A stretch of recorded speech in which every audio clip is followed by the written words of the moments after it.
You know what's funny about HOA boards? They love talking about property values until you remind them that you actually own your property. Then suddenly, they act like they own everything, including my front porch and the bicycle that sits on it. But when they tried to bill me $100 a day for keeping my own bike on my own porch, well, let's just say they learned a valuable lesson about picking their battles. Before we dive into this wild story about how an HOA board president's crusade against my bicycle turned into one of the most satisfying moments of my life, make sure to hit that subscribe button and ring the notification bell. You won't want to miss what happens when entitled people mess with the wrong homeowner. I've lived in Riverside Heights for almost a decade now. It's a modest neighborhood with tree-lined streets, well-maintained homes, and the kind of community where people actually wave when they drive past. I bought my house back in 2014, a cozy two-story colonial with a wraparound porch that immediately caught my eye during the open house. My name is David Anderson, and I work as a mechanical engineer at a local manufacturing plant. The commute is only 15 minutes by bike, which is one of the main reasons I chose this location. The previous owner had even installed these beautiful wrought-iron bike hooks on the porch, perfect for hanging my Trek road bike when I get home from work. Life in Riverside Heights was pretty much perfect for the first 8 years. Sure, we had an HOA, but it was reasonable back then.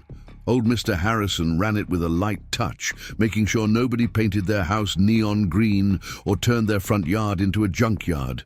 Basic stuff that kept the neighborhood looking nice without micromanaging everyone's lives. I always paid my dues on time, kept my lawn mowed, and made sure my holiday decorations came down within a reasonable time frame after each season. My bike hanging on the porch never bothered anyone. In fact, several neighbors commented on how they appreciated seeing someone in the community regularly cycling to work instead of adding to the morning traffic. The HOA meetings were quarterly, usually lasting about an hour, with most of the discussions centered around community improvements like replacing the aging playground equipment or organizing the annual block party. I even volunteered to help coordinate the neighborhood watch program, which mainly involved keeping an eye out for porch pirates during the holiday season. Everything changed when Mr. Harrison decided to retire to Florida last spring. That's when Patricia Morris, who had moved to our community just 6 months earlier, somehow managed to get herself elected as the new HOA board president. Looking back, I should have attended that particular meeting, but I was out of town at a conference.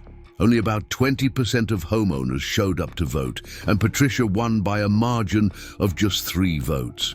The first sign that things were going to be different came in the form of a glossy newsletter Patricia had professionally printed and distributed to every house in the neighborhood.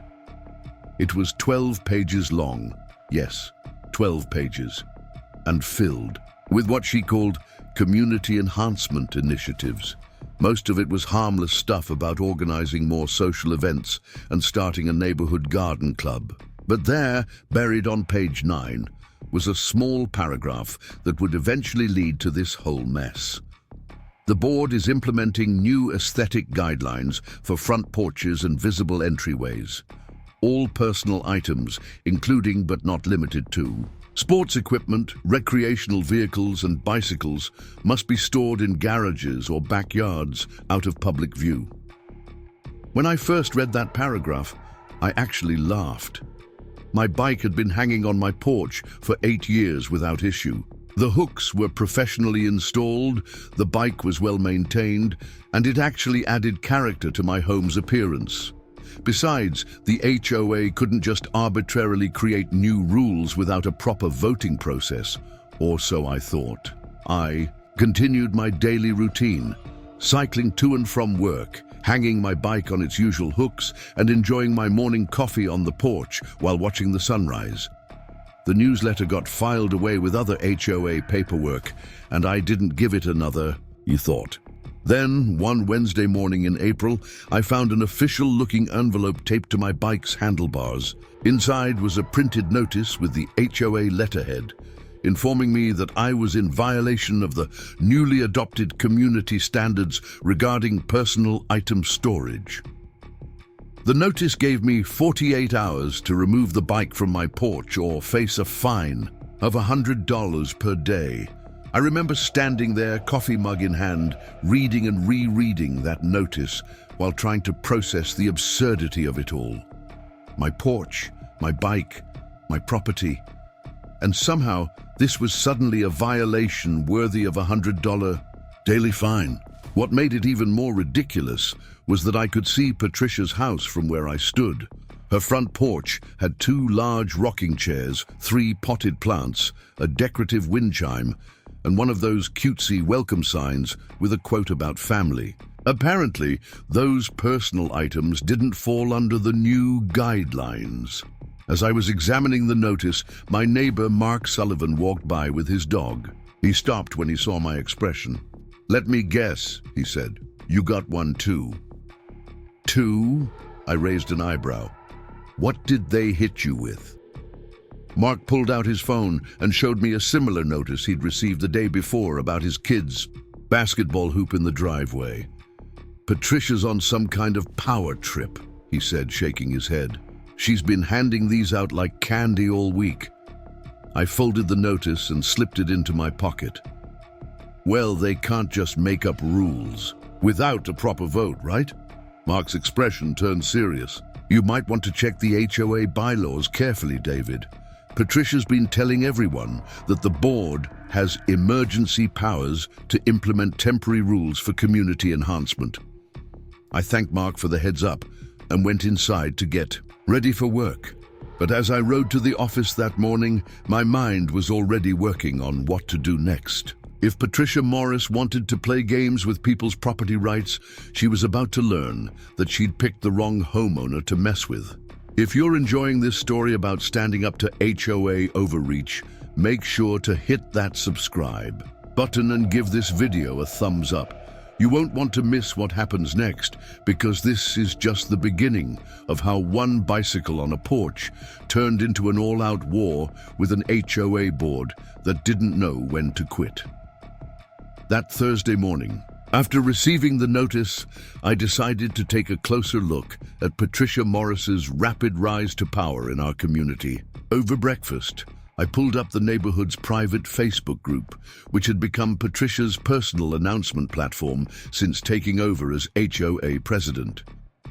Scrolling through her posts was like watching someone's transformation from regular homeowner to wannabe dictator in real time. In just 3 months, she had posted 47 different community alerts about violations she'd personally observed. Everything from incorrectly positioned garbage bins to unauthorized garden gnomes had fallen under her scrutiny.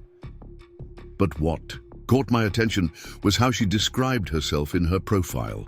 Former VP of Operations at Morris Property Management, bringing professional standards to neighborhood governance. A quick LinkedIn search revealed that Morris Property Management had gone bankrupt 2 years ago after multiple lawsuits from tenants. Interesting how she'd left that part out of her HOA campaign. As I dug deeper, patterns started emerging.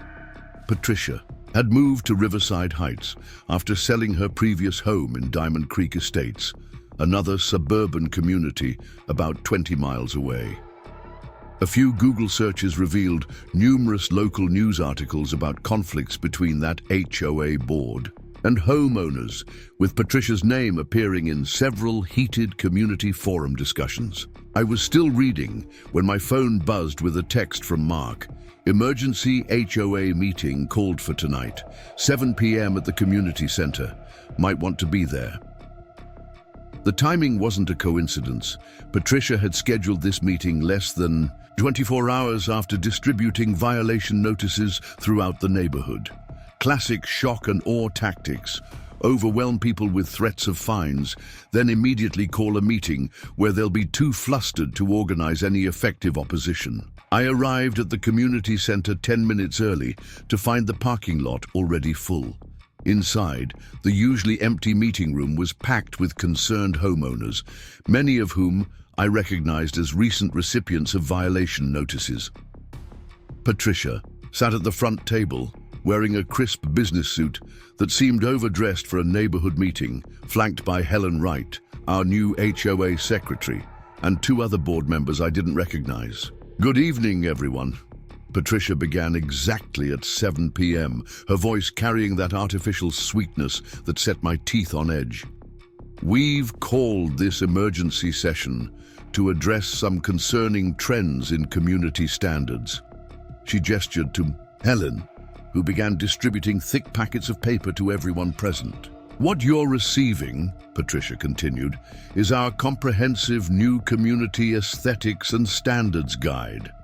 Over the past 3 months, we've documented numerous violations of basic property maintenance and aesthetic guidelines. These infractions are negatively impacting our property values and community appeal." I flipped through the packet, 47 pages of rules, restrictions, and regulations. The bicycle clause I'd been cited for was just the tip of the iceberg. Preparing and narrating this story took us a lot of time, so if you are enjoying it, subscribe to our channel. It means a lot to us. Now back to the story. There were new rules about everything from the acceptable colors of front doors to the maximum height of garden plants. Each violation carried hefty fines with escalating penalties for non-compliance. "Now, I know change can be difficult," Patricia was saying, her practiced smile never wavering. "But as your elected board president, it's my duty to ensure Riverside Heights maintains the highest standards of community living. We've already begun issuing notices for the most egregious violations, and we expect full compliance within the stated timeframes." A hand shot up from the middle of the room. "What gives you the authority to make these rules without a community vote?" It was Sarah Chen, a retired lawyer who lived at the end of my street. Patricia's smile tightened almost imperceptibly. "According to Section 7.3 of our HOA bylaws, the board has emergency powers to implement temporary rules for community enhancement. These measures are necessary to prevent further deterioration of our neighborhood standards." "I have those bylaws right here," Sarah countered, holding up her tablet. "Section 7.3 refers to emergency powers during natural disasters and public safety crises. A bicycle on someone's porch hardly qualifies as an emergency." A murmur of agreement rippled through the room. Patricia's perfectly manicured fingers drummed once on the table before she regained her composure. "The board's legal counsel has reviewed our actions and confirmed their validity. If anyone wishes to dispute specific violations, they can file an appeal, which must be submitted in writing with a $150 processing fee." The room erupted in protests. I sat quietly, watching Patricia handle the chaos with practiced ease. She'd done this before, created a crisis, implemented draconian rules, then set up expensive barriers to challenging them. Most people would either pay the fines or comply simply because fighting back seemed too complicated and costly. Furthermore, Patricia raised her voice slightly to cut through the noise, any homeowner found to be in continued violation after the warning period will have a lien placed on their property for the amount of accumulated fines. We take these standards very seriously. As the meeting devolved into heated arguments and accusations, I noticed something interesting. Patricia wasn't actually engaging with any specific complaints or challenges. Instead, she kept referring to board decisions and legal counsel review, deflecting personal responsibility while maintaining absolute authority. Walking to my car afterward, I overheard snippets of defeated conversations. "I can't afford those fines. Guess I'll have to move the basketball hoop. It's not worth fighting about." That's exactly what Patricia was counting on, compliance through intimidation. But two things happened the next morning that changed everything. First, I received an email from Sarah Chen with some very interesting information about Patricia's past HOA ventures. Second, my doorbell camera caught Patricia herself walking onto my porch at 6 a.m., measuring tape in hand, meticulously photographing my bicycle and the surrounding area. The photos weren't for documentation. She already had plenty of evidence of my violation. No, Patricia was gathering ammunition for something bigger. I recognized the behavior from my engineering project management days. She was building a paper trail, probably to justify escalating the situation. What she didn't realize was that she'd just made a crucial mistake. By physically entering my porch without notice or permission, she'd given me exactly what I needed to start fighting back. But I wasn't going to react the way she expected. If Patricia Morris wanted to play a long game, she was about to learn that she wasn't the only one who knew how to build a strategy. That afternoon, I did 3 things. First, I installed 2 additional security cameras with clear views of my porch and front yard. Second, I printed out a copy of my property deed and the original HOA covenants from when I bought the house. And third, I made an appointment with Robert Taylor, a real estate attorney who specialized in HOA disputes. I also left my bicycle exactly where it was, hanging on its hooks, gleaming in the afternoon sun. Patricia had just spent 3 months methodically taking control of our neighborhood through paperwork and procedures. Now it was time to show her what happened when someone decided to play by her rules. Only better. The next week was going to be interesting, to say the least. Because while Patricia was busy trying to force everyone into compliance through threats and fines, I was preparing to give her a masterclass in malicious compliance that would make her regret ever looking twice at my front porch. Little did I know that this was just the beginning of a battle that would expose not just Patricia's overreach, but a whole network of HOA abuses that stretched back years before she ever set foot in Riverside Heights. Sometimes the smallest things, like a bicycle on a porch, become the catalyst for much bigger changes. And Patricia Morris was about to learn that lesson the hard way. My meeting with attorney Robert Taylor turned out to be even more enlightening than I expected. As I spread out my documentation across his desk, the violation notice, photographs of Patricia's unauthorized porch visit, and the new community aesthetics guide, his expression shifted from professional interest to barely concealed amusement. "Well, Mr. Anderson," Robert said, adjusting his reading glasses, "you've certainly done your homework. Most people come to me in a panic after receiving their first fine. You've brought me a complete case file." I watched as he methodically reviewed each document, occasionally making notes on a yellow legal pad. The silence in his wood-paneled office was broken only by the gentle ticking of an antique clock and the scratch of his pen. "Here's what stands out to me," he finally said, tapping the original HOA covenants. "Your deed includes a specific easement for the front porch, designating it as a limited common element for your exclusive use. The HOA has maintenance obligations for structural issues, but they can't restrict personal property placement unless it violates building codes or safety regulations." He pulled up something on his computer. "I checked the county building codes. Your bike hooks were properly permitted when installed. There's no safety violation. More importantly," he smiled, "Patricia's new guidelines weren't properly ratified according to your HOA's own bylaws." "What about her claim of emergency powers?" I asked. Robert actually chuckled. "That's a creative interpretation of Section 7(3). I'll give her that. But it would never hold up in court. Emergency powers are for immediate threats to health and safety, like a tree about to fall on someone's house, not aesthetic preferences." He leaned back in his chair. "But here's what really interests me.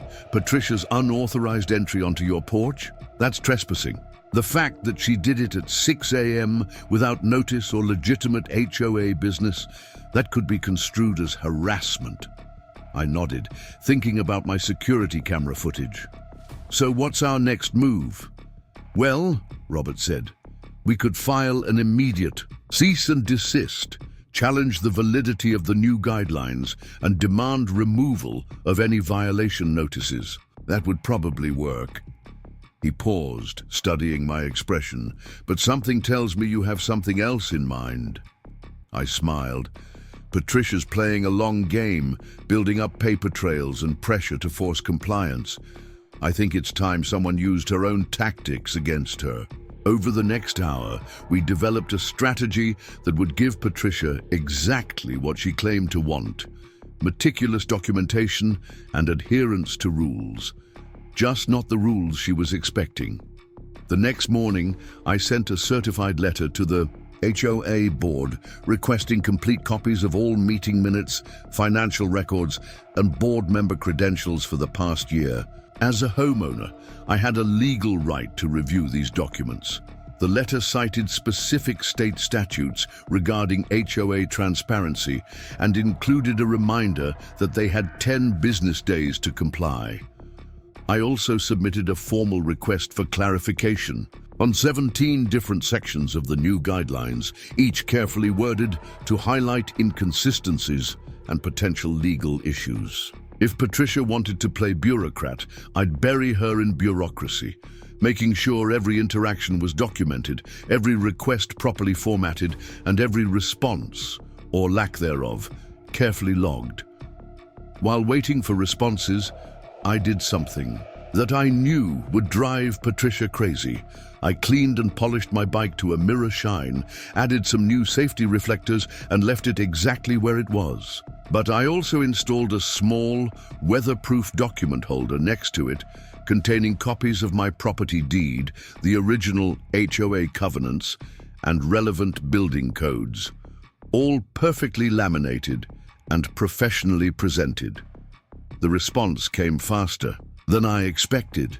That evening, Helen Wright, the HOA secretary, power walked up to my porch with another notice. This one claimed my document holder constituted an unauthorized modification to common area elements and demanded its immediate removal. I was ready for this. I activated my phone's camera and stepped outside. Good evening, Helen. I'll need to see your official HOA credentials and a copy of the board resolution authorizing you to issue notices on behalf of the association. Helen blinked, clearly thrown off script. What? According to state law, I continued pleasantly, HOA representatives must provide proof of authority when conducting official business. I'm sure Patricia mentioned this during your training. Helen's confident demeanor cracked slightly. Patricia just asked me to deliver this.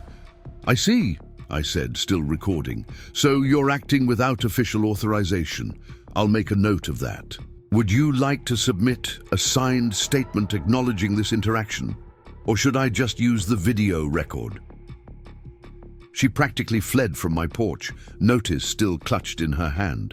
I had a feeling Patricia would be hearing about this conversation very soon. Sure enough, my phone rang less than an hour later. Patricia's number flashed on the screen. She'd apparently gotten it from the HOA directory. I let it go to voicemail, then sent a text. Please submit all HOA communications in writing to ensure proper documentation. Thank you for your understanding. Her response was immediate. This is ridiculous. You're making a simple violation into an unnecessary confrontation. I replied with a screenshot of the HOA's own communication policy. All official business must be conducted through approved channels to maintain clear records. I'm simply following the procedures you implemented, Ms. Morris. The next day, 5 separate certified letters arrived from the HOA. Each addressed one of my documentation requests with vague, non-committal responses. Each also included a new violation notice for increasingly obscure infractions, excessive metallic reflection from unauthorized outdoor fixtures, my bike, non-approved information display, my document holder, improper use of limited common elements. Apparently, the way I used my porch was wrong. And my personal favorite, creation of hostile community environment through excessive documentation requests. I carefully filed each letter, adding them to my growing collection of evidence. Then, I submitted 15 more detailed questions about each new violation, requesting specific citations from the HOA bylaws and state laws supporting their validity. Each request was copied to every board member, with additional copies sent to their personal addresses, as required by state HOA regulations. But Patricia's next move showed she was starting to lose her cool. The following morning, a professional cleaning crew showed up at my house. They had work orders signed by Patricia to remove unauthorized items from my porch. The crew supervisor looked uncomfortable as he showed me the paperwork. I smiled and pulled out my phone. I'd be happy to provide you with some important legal documentation before you proceed. Also, would you like the contact information for my attorney, or would you prefer to have your company's legal department contact him directly? The crew supervisor took one look at the situation and immediately called his office. 10 minutes later, they packed up and left. I made sure to wave at Patricia, who was watching from her front window across the street. That afternoon, I received an email from Sarah Chen. She'd been doing some digging into Patricia's past HOA activities, and what she found was fascinating. Apparently, this wasn't the first time Patricia had attempted to implement draconian rules shortly after taking control of an HOA board. But it was the first time someone had documented every step of her playbook. I spent that evening preparing my next move. If Patricia thought a cleaning crew was going to solve her problem, she had severely underestimated both my determination and my capacity for methodical retaliation. Tomorrow, I would introduce her to something she clearly wasn't expecting. A homeowner who understood administrative procedure better than she did. The following morning, I woke up to find my entire front porch wrapped in yellow caution tape. A large sign had been zip-tied to my railing. Safety hazard, no access by order of HOA board. Patricia had apparently decided to escalate from harassment to outright obstruction. I documented everything with my cameras, including the exact time the signs appeared, 5:47 a.m., according to the timestamp. Once again, Patricia's overzealousness would work against her. The HOA bylaws specifically prohibited maintenance or enforcement activities before 8 a.m. without 48 hours written notice. But as I reviewed the security footage, something interesting caught my eye. Patricia hadn't acted alone this time. 2 other people had helped her set up the caution tape, and I recognized them both. One was Richard Palmer, a local real estate agent who'd recently joined the HOA board. The other was someone I hadn't expected to see, James Wilson from the city's Code Enforcement Office. I immediately called Robert Taylor and sent him the footage. His response was immediate. This changes everything. A city official participating in unauthorized HOA enforcement? That's a serious ethics violation. Give me an hour to make some calls. While waiting to hear back from Robert, I set up my laptop on my newly designated hazardous porch and started working. Several neighbors slowed down as they drove past, clearly curious about the caution tape and my casual defiance of it. Mark Sullivan even brought me a coffee, grinning as he ducked under the tape to deliver it. "You know," he said, "Patricia's telling everyone you're creating dangerous conditions that could harm children. Apparently, your bike is a falling hazard that could seriously injure someone walking beneath it." I took a sip of coffee. Interesting theory. I wonder if she's consulted a physics expert about the load-bearing capacity of professional-grade bike hooks properly mounted in structural beams. Mark laughed. Actually, she has. Or at least she tried to. My cousin works at the engineering firm she contacted last week.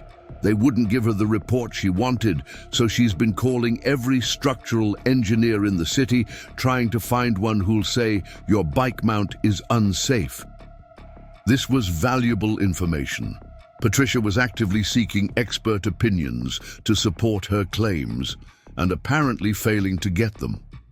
I made a note to subpoena those call records if we ended up in court. Robert called back just before noon. David, you're not going to believe this. I reached out to some contacts at City Hall. Turns out James Wilson was recently put on probation for accepting gifts from property developers in exchange for expedited permits. And guess who used to work with those same developers? Richard Palmer. The pieces were starting to fit together. So Patricia's building some kind of network. More than that, Robert said, I did some digging into the properties she managed before her company went bankrupt. There's a pattern.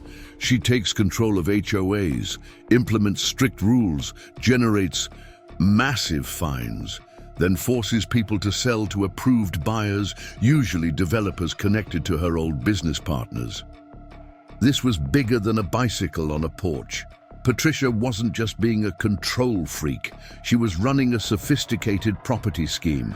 The excessive rules and fines weren't just about power. They were about forcing specific homeowners out. I spent the afternoon compiling data. Every property that had received a violation notice was in a prime location for potential development.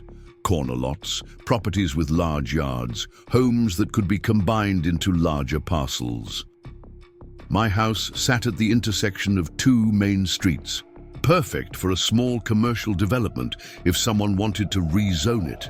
Around 4 p.m., Patricia made her next move. A letter arrived via courier, printed on official city letterhead, declaring my porch structurally unsound and requiring immediate professional inspection.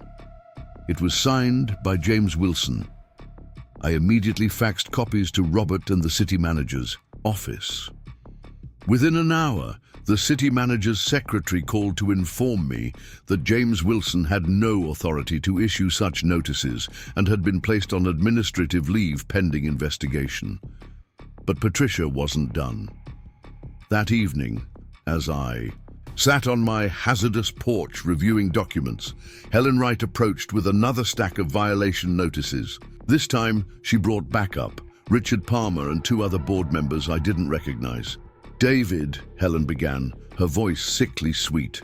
We're here to formally notify you of the board's decision to begin emergency remediation procedures. For safety reasons, we'll be removing the unauthorized modifications to your porch tomorrow morning.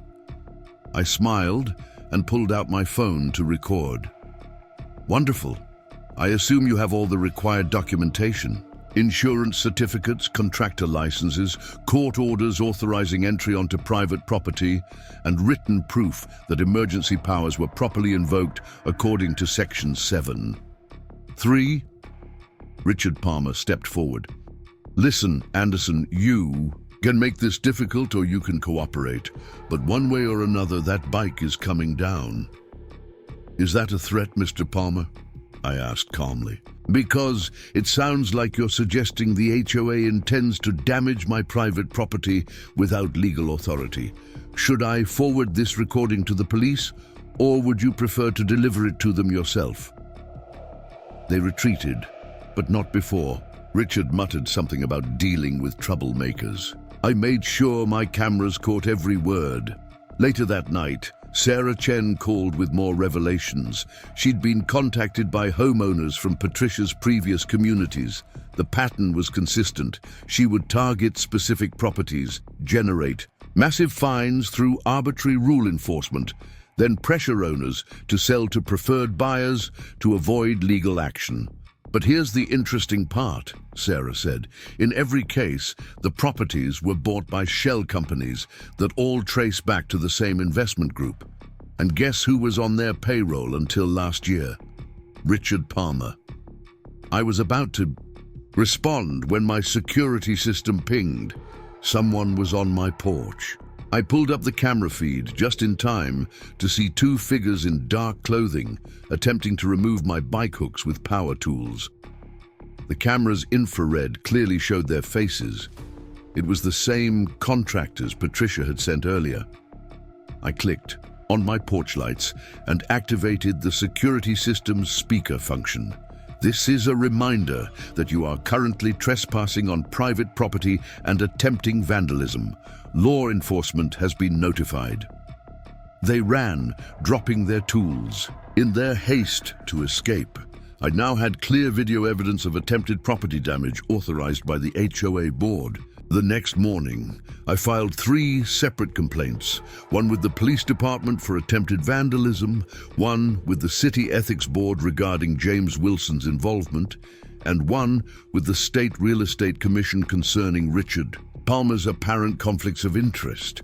I also submitted a formal request for an emergency HOA board meeting, citing evidence of board members engaging in activities that put the association at risk of legal liability.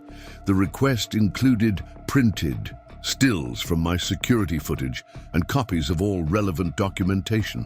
Patricia's response came within hours. Another violation notice, this time claiming my security cameras were invasive surveillance devices that violated community privacy standards.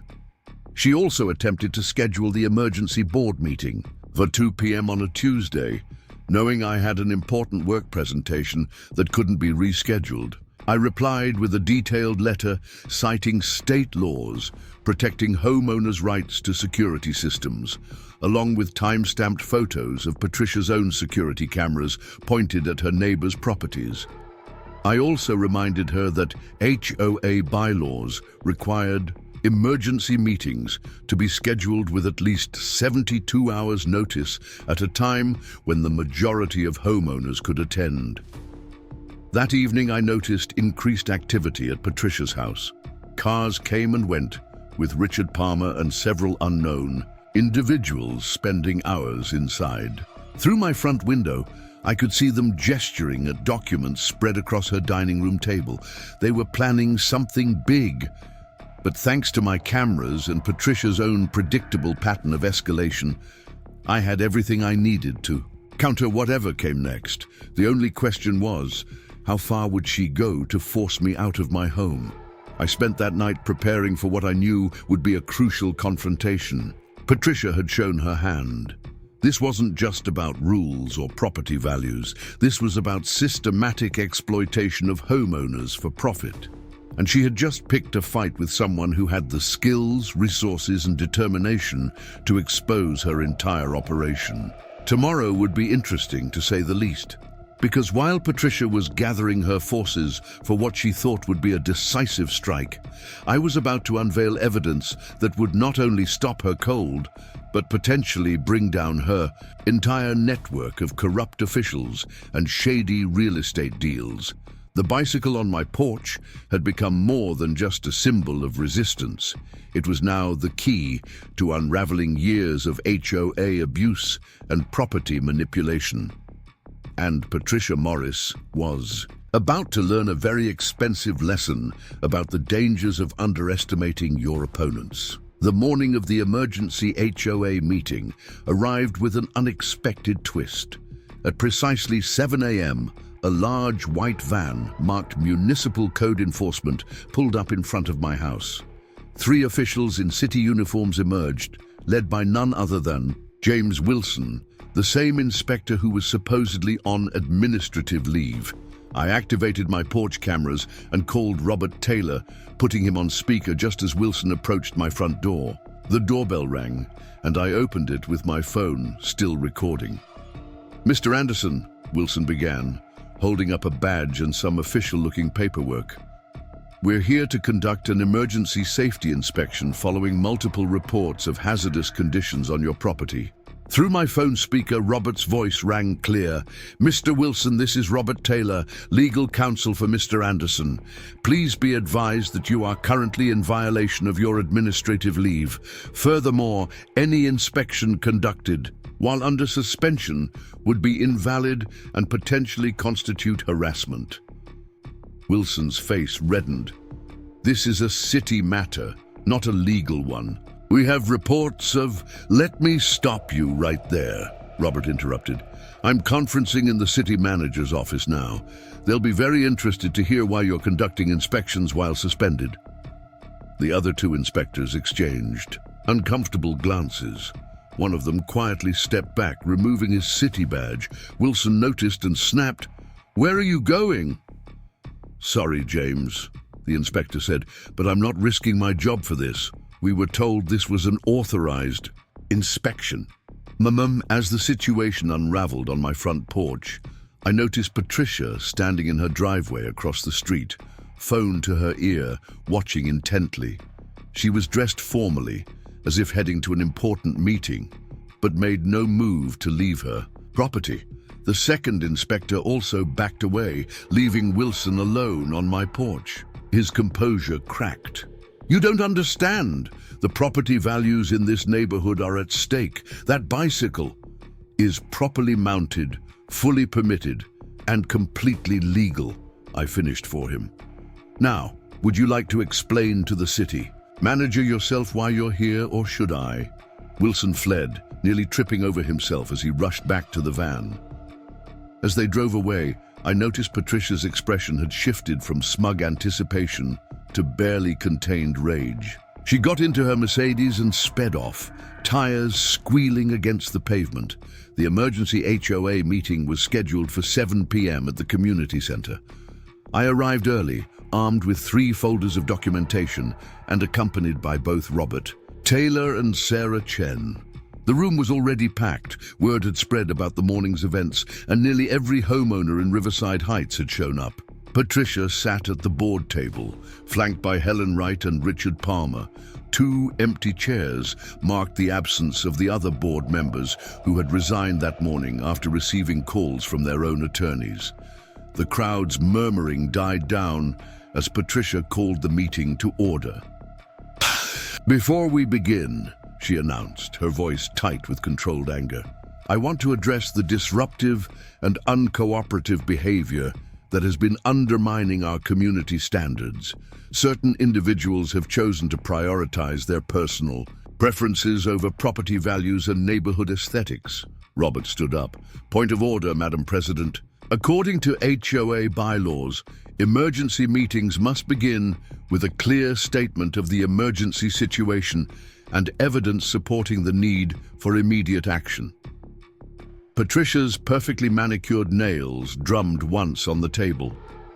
"The emergency is clear to anyone who cares about this community. We have homeowners openly defying safety regulations, installing unauthorized fixtures. I move for an immediate vote of no confidence in the current board leadership." Sarah Chen's voice cut through the room. "Under Article 4, Section 12 of our bylaws, any homeowner can call for such a vote when presented with evidence of board misconduct." The room erupted in chaos. Patricia banged her gavel repeatedly, but Sarah was already moving through the crowd, distributing copies of documents we had prepared. Each packet contained photographs, financial records, and correspondence proving the connection between Patricia, Wilson, Palmer, and the development company attempting to acquire properties in our neighborhood.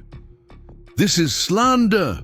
Patricia shouted, but her voice was drowned out by the angry murmurs of homeowners reviewing the evidence. "These documents are fabricated." I stood up slowly, making my way to the front of the room. "Ms. Morris, would you like to explain why your private company, Morris Holdings LLC, purchased 3 properties in our neighborhood through shell corporations after the previous owners were forced out by excessive HOA fines?" The color drained from Patricia's face. Richard Palmer started gathering his papers, clearly planning an escape, but Mark Sullivan and 2 other neighbors were already blocking the exits. "Or perhaps," I continued, "you'd prefer to discuss the kickbacks paid to city officials for falsified inspection reports? We have copies of those transactions too, thanks to the city manager's investigation." Patricia's composure finally shattered.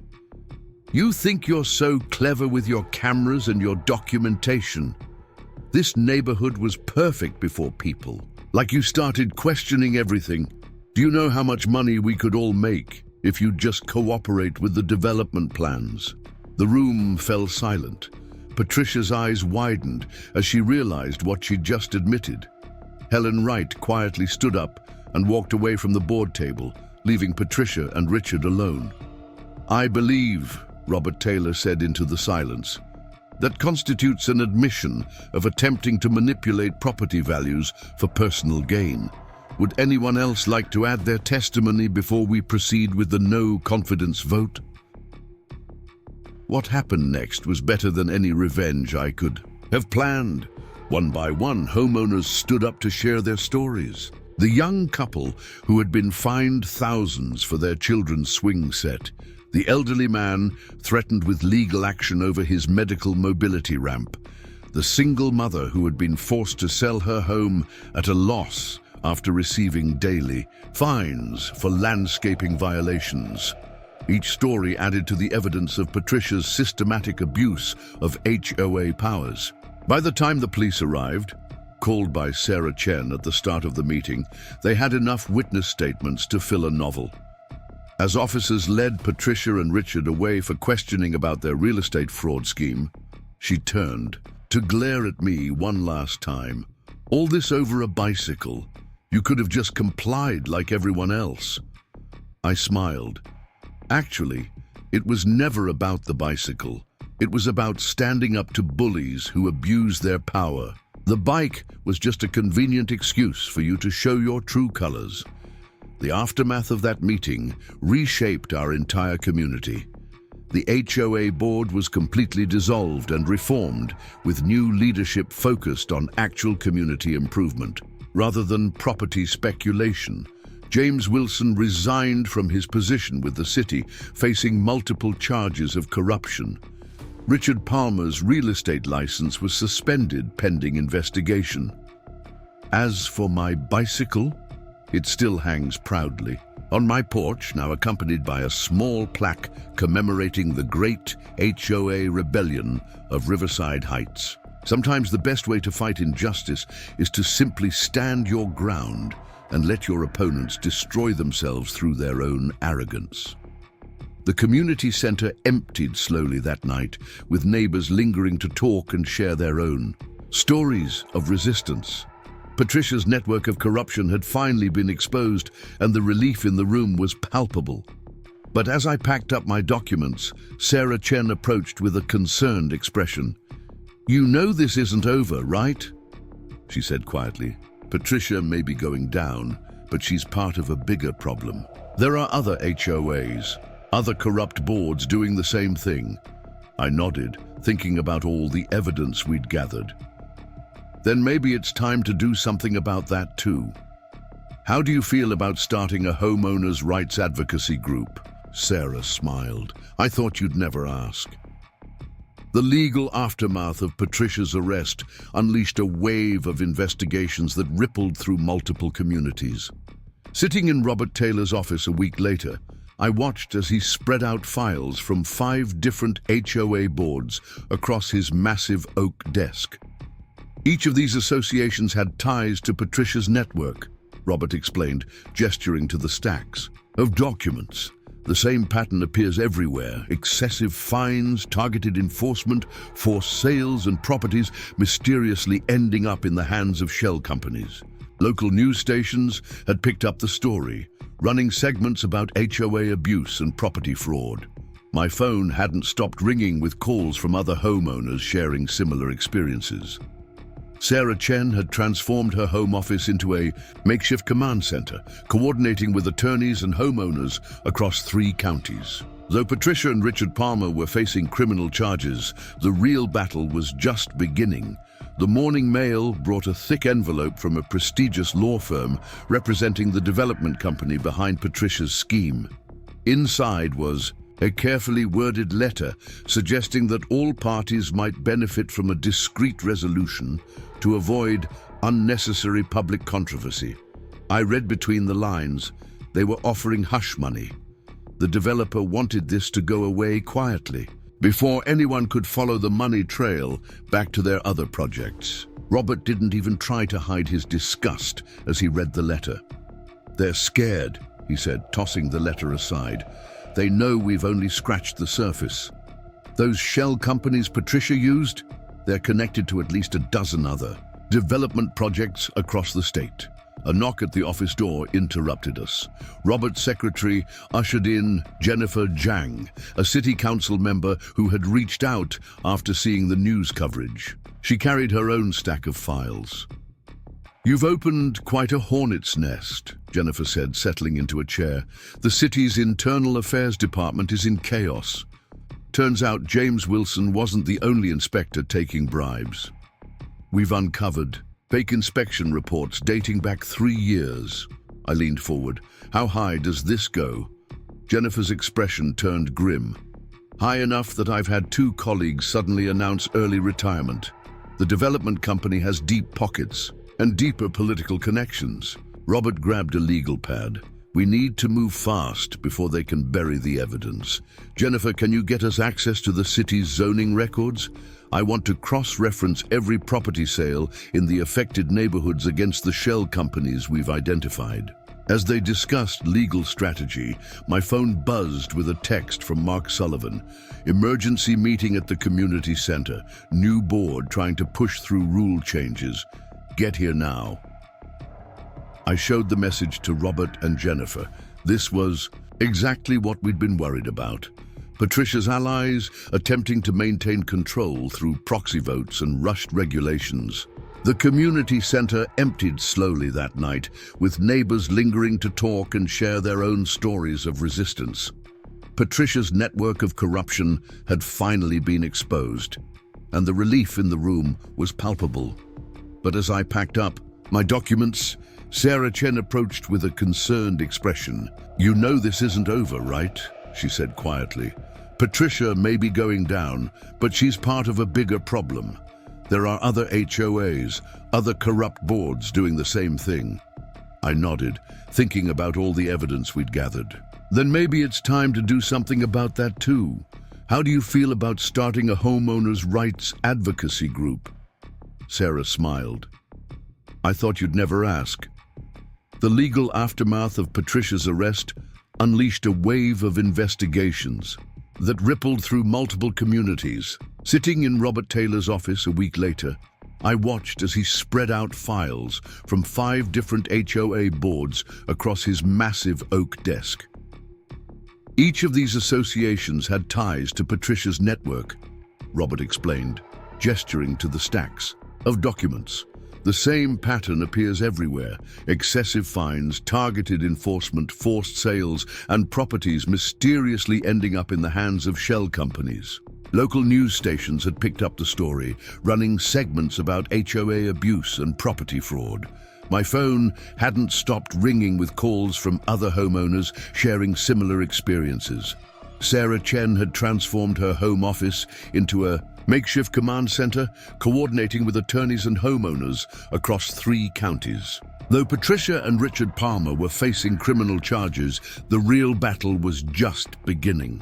The Morning Mail brought a thick envelope from a prestigious law firm representing the development company behind Patricia's scheme. Inside was a carefully worded letter suggesting that all parties might benefit from a discreet resolution to avoid unnecessary public controversy. I read between the lines. They were offering hush money. The developer wanted this to go away quietly before anyone could follow the money trail back to their other projects. Robert didn't even try to hide his disgust as he read the letter. "They're scared," he said, tossing the letter aside. "They know we've only scratched the surface. Those shell companies Patricia used. They're connected to at least a dozen other development projects across the state." A knock at the office door interrupted us. Robert's secretary ushered in Jennifer Jiang, a city council member who had reached out after seeing the news coverage. She carried her own stack of files.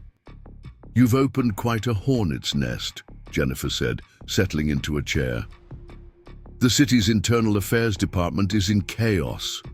Turns out James Wilson wasn't the only inspector taking bribes. We've uncovered fake inspection reports dating back 3 years." I leaned forward. "How high does this go?" Jennifer's expression turned grim. "High enough that I've had 2 colleagues suddenly announce early retirement. The development company has deep pockets and deeper political connections." Robert grabbed a legal pad.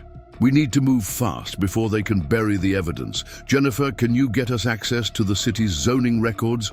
I want to cross-reference every property sale in the affected neighborhoods against the shell companies we've identified. As they discussed legal strategy, my phone buzzed with a text from Mark Sullivan. Emergency meeting at the community center. New board trying to push through rule changes. Get here now. I showed the message to Robert and Jennifer. This was exactly what we'd been worried about. Patricia's allies attempting to maintain control through proxy votes and rushed regulations. The community center parking lot was full when we arrived. Inside, Helen Wright stood at the podium, reading from a thick document titled Updated Community Guidelines and Enforcement Procedures. Despite Patricia's arrest, some board members were clearly trying to preserve their power. These changes are necessary to maintain property values and community standards, Helen was saying, her voice carrying that same condescending tone Patricia had perfected. We've already lost 3 potential buyers due to negative publicity. I made my way to the front, Jennifer and Robert close behind. Helen faltered slightly when she saw us, but continued reading. The proposed changes would give the board even more power to issue fines and place liens on properties. Point of order, I called out, holding up my phone. According to our bylaws, any rule changes require a minimum 30-day review period and must be approved by 75% of homeowners. Helen's face reddened. This is an emergency measure. No! Jennifer stepped forward, displaying her city council credentials. This is an attempt to obstruct an ongoing criminal investigation. The city has frozen all HOA regulatory changes pending review of potentially fraudulent activities. The room erupted in confused murmurs. Helen tried to call for a vote anyway, but homeowners were already standing up and walking out.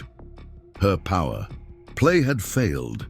Outside, Robert pulled me aside. They're getting desperate. These rule changes would have made it nearly impossible to trace the property transfers we're investigating. I nodded, watching Helen and her remaining allies huddled in intense discussion. They're trying to cover their tracks. But why rush it? Why not wait until things calm down? Because, Jennifer joined us, lowering her voice, they know what's coming. The FBI just subpoenaed records from every bank that handled transactions for those shell companies. Someone's trying to clean house before the federal investigation goes public. Back at Robert's office, we began mapping out connections on a large whiteboard. Properties, shell companies, board members, city officials, a complex web of corruption with Patricia's development company at the center. But something still bothered me. This is too big for Patricia to have orchestrated alone. She was just a local HOA president. Who was really pulling the strings? Robert tapped his computer screen. Maybe this will help. I found incorporation documents for all those shell companies. They all list the same registered agent, a law firm called Bradford and Associates. Jennifer's head snapped up. Bradford? As in William Bradford, the deputy mayor's brother-in-law? The pieces started falling into place. The deputy mayor had overseen all major development projects for the past 5 years. His office approved permits, granted variances, and controlled the city's planning commission. That's why they offered to buy our silence, I said. This isn't just about property fraud anymore. It's about political corruption at the highest levels of city government. A sharp knock interrupted us. Robert's secretary rushed in, looking concerned. You need to see this, she said, turning on the office television. Breaking news crawled across the screen. Major development company, CEO found dead in apparent suicide. The CEO's name was familiar. He had signed many of the documents we'd been investigating. Jennifer grabbed her phone. This isn't a coincidence. Someone's tying up loose ends. Robert was already moving. We need to secure every document, every piece of evidence, make copies, store them in multiple locations. These people clearly aren't above making problems disappear. As I thought about the bicycle still hanging on my porch, the small act of defiance that had accidentally exposed this massive conspiracy. What had started as a simple property rights dispute had evolved into something far more dangerous. What's our next move? I asked, watching Robert and Jennifer frantically making calls. We go public, Jennifer said firmly. All of it. The property schemes, the political connections, everything. Sunlight is the best disinfectant, and right now it's also our best protection. Robert nodded grimly. I'll call every news outlet. In the state. Jennifer, can you get us time at the next city council meeting? We need to force this into the open before anyone else has an accident. As we worked late into the night preparing documents and organizing evidence, I received another text from Mark. Check your security cameras. Someone's been watching your house. The grainy night vision footage showed a black SUV parked across the street, its occupants taking photos of my home. They were watching, waiting, probably hoping I'd get scared and back down. But they had miscalculated. This wasn't just about one homeowner or one corrupt HOA anymore. This was about exposing a system that had been preying on communities for years. I turned to Robert and Jennifer. How much time do we need to get everything ready?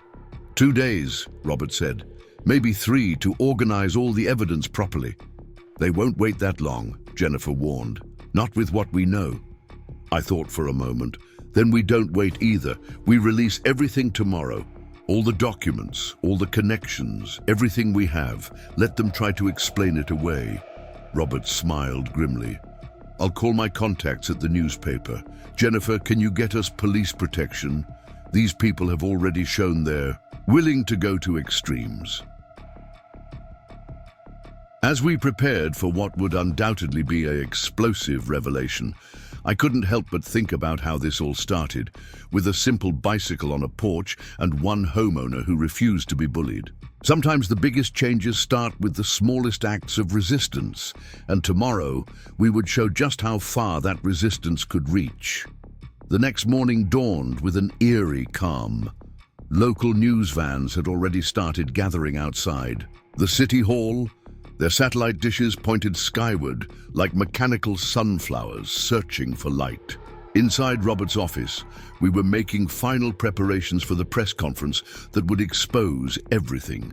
Sarah Chen arrived early, carrying boxes of additional evidence she'd gathered from other homeowners across the city. Each file told a similar story. Systematic harassment, fraudulent fines, and properties somehow ending up in the hands of shell companies connected to Bradford and Associates. Our preparations were interrupted by an unexpected visitor. Emily Bradford, William. Bradford's wife and the deputy mayor's sister walked into Robert's office unannounced. Her designer suit and perfectly styled hair contrasted sharply with her nervous demeanor. I have information you need to hear, she said, placing a USB drive on Robert's desk.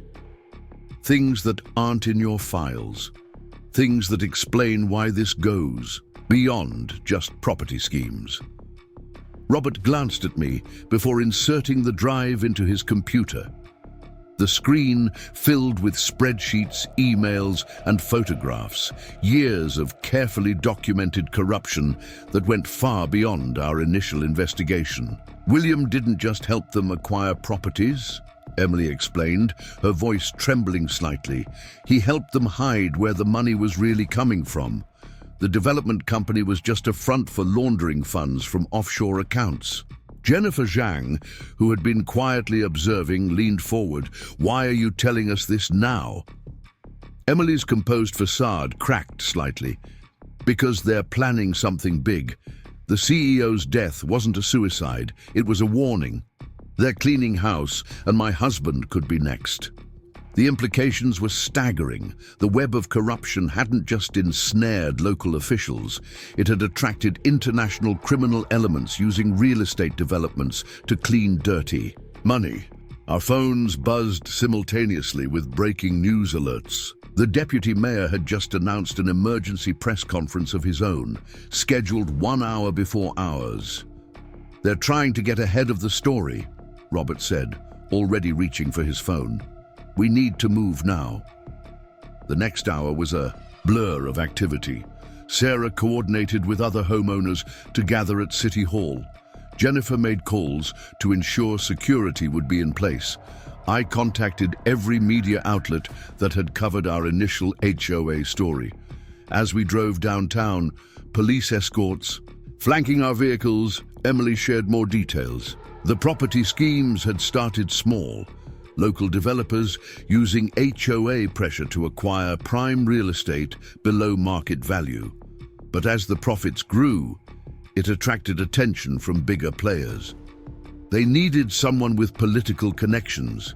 Emily explained, someone who could make zoning problems disappear, who could pressure the right people.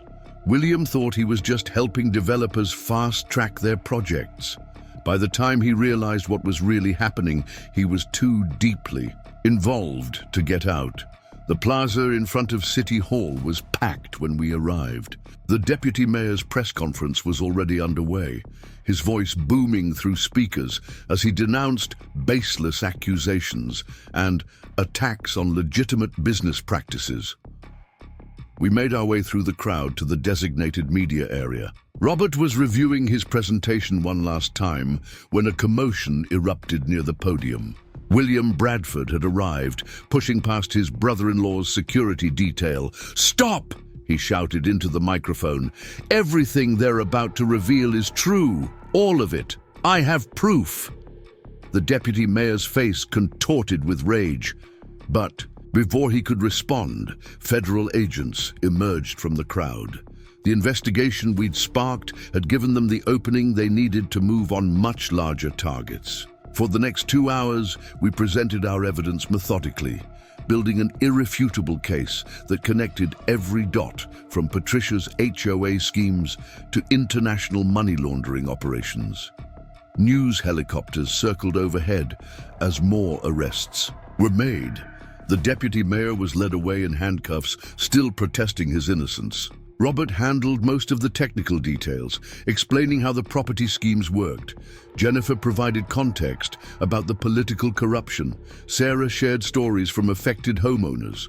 I talked about how a simple dispute over a bicycle had accidentally exposed the whole operation. Questions from reporters came rapid fire.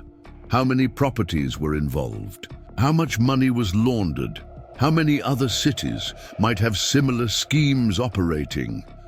As we answered each question, more people came forward from the crowd, sharing their own experiences with corrupt HOAs and suspicious development projects. What had started as a local story was quickly becoming national news. By evening, federal agents had seized documents from Bradford and Associates and the development company's offices. The FBI announced a task force to investigate similar schemes in other cities. Our phones were flooded with calls from homeowners and journalists across the country. Back at Robert's office, we watched as news channels replayed highlights from the press conference. The story had already gone viral, with social media buzzing about the bicycle that brought down a criminal empire. Emily Bradford sat quietly in the corner, still processing the day's events. Her husband was now in protective custody, preparing to testify about years of corruption. Their lives would never be the same. "What happens now?" she asked, looking out the window at the news vans still parked below. "Now," Jennifer said, "we make sure this never happens again. We push for legislation to protect homeowners. We create oversight systems for HOAs. We make sure property rights actually mean something." Sarah was already organizing the flood of incoming information. "We've got homeowners from 3 other states reporting similar patterns. This could be nationwide." Robert turned to me. "You know what this means, right? They're going to try to discredit you, dig up anything they can use to undermine your credibility." I smiled, thinking about my steadfast bicycle still hanging on my porch. Let them try. Sometimes the simplest acts of defiance are the hardest to discredit. A knock at the door interrupted us. A federal agent entered, carrying more files. "We found something interesting in the development company's records." They weren't just targeting individual properties. They were mapping out entire neighborhoods for takeover. We need your help understanding their system. As we pored over the new documents, patterns emerged that explained years of suspicious property transactions across multiple cities. The HOA schemes were just one part of a larger strategy to acquire and control vast swaths of real estate for money laundering operations. Jennifer's phone rang. The governor's office was calling. This had escalated beyond city politics.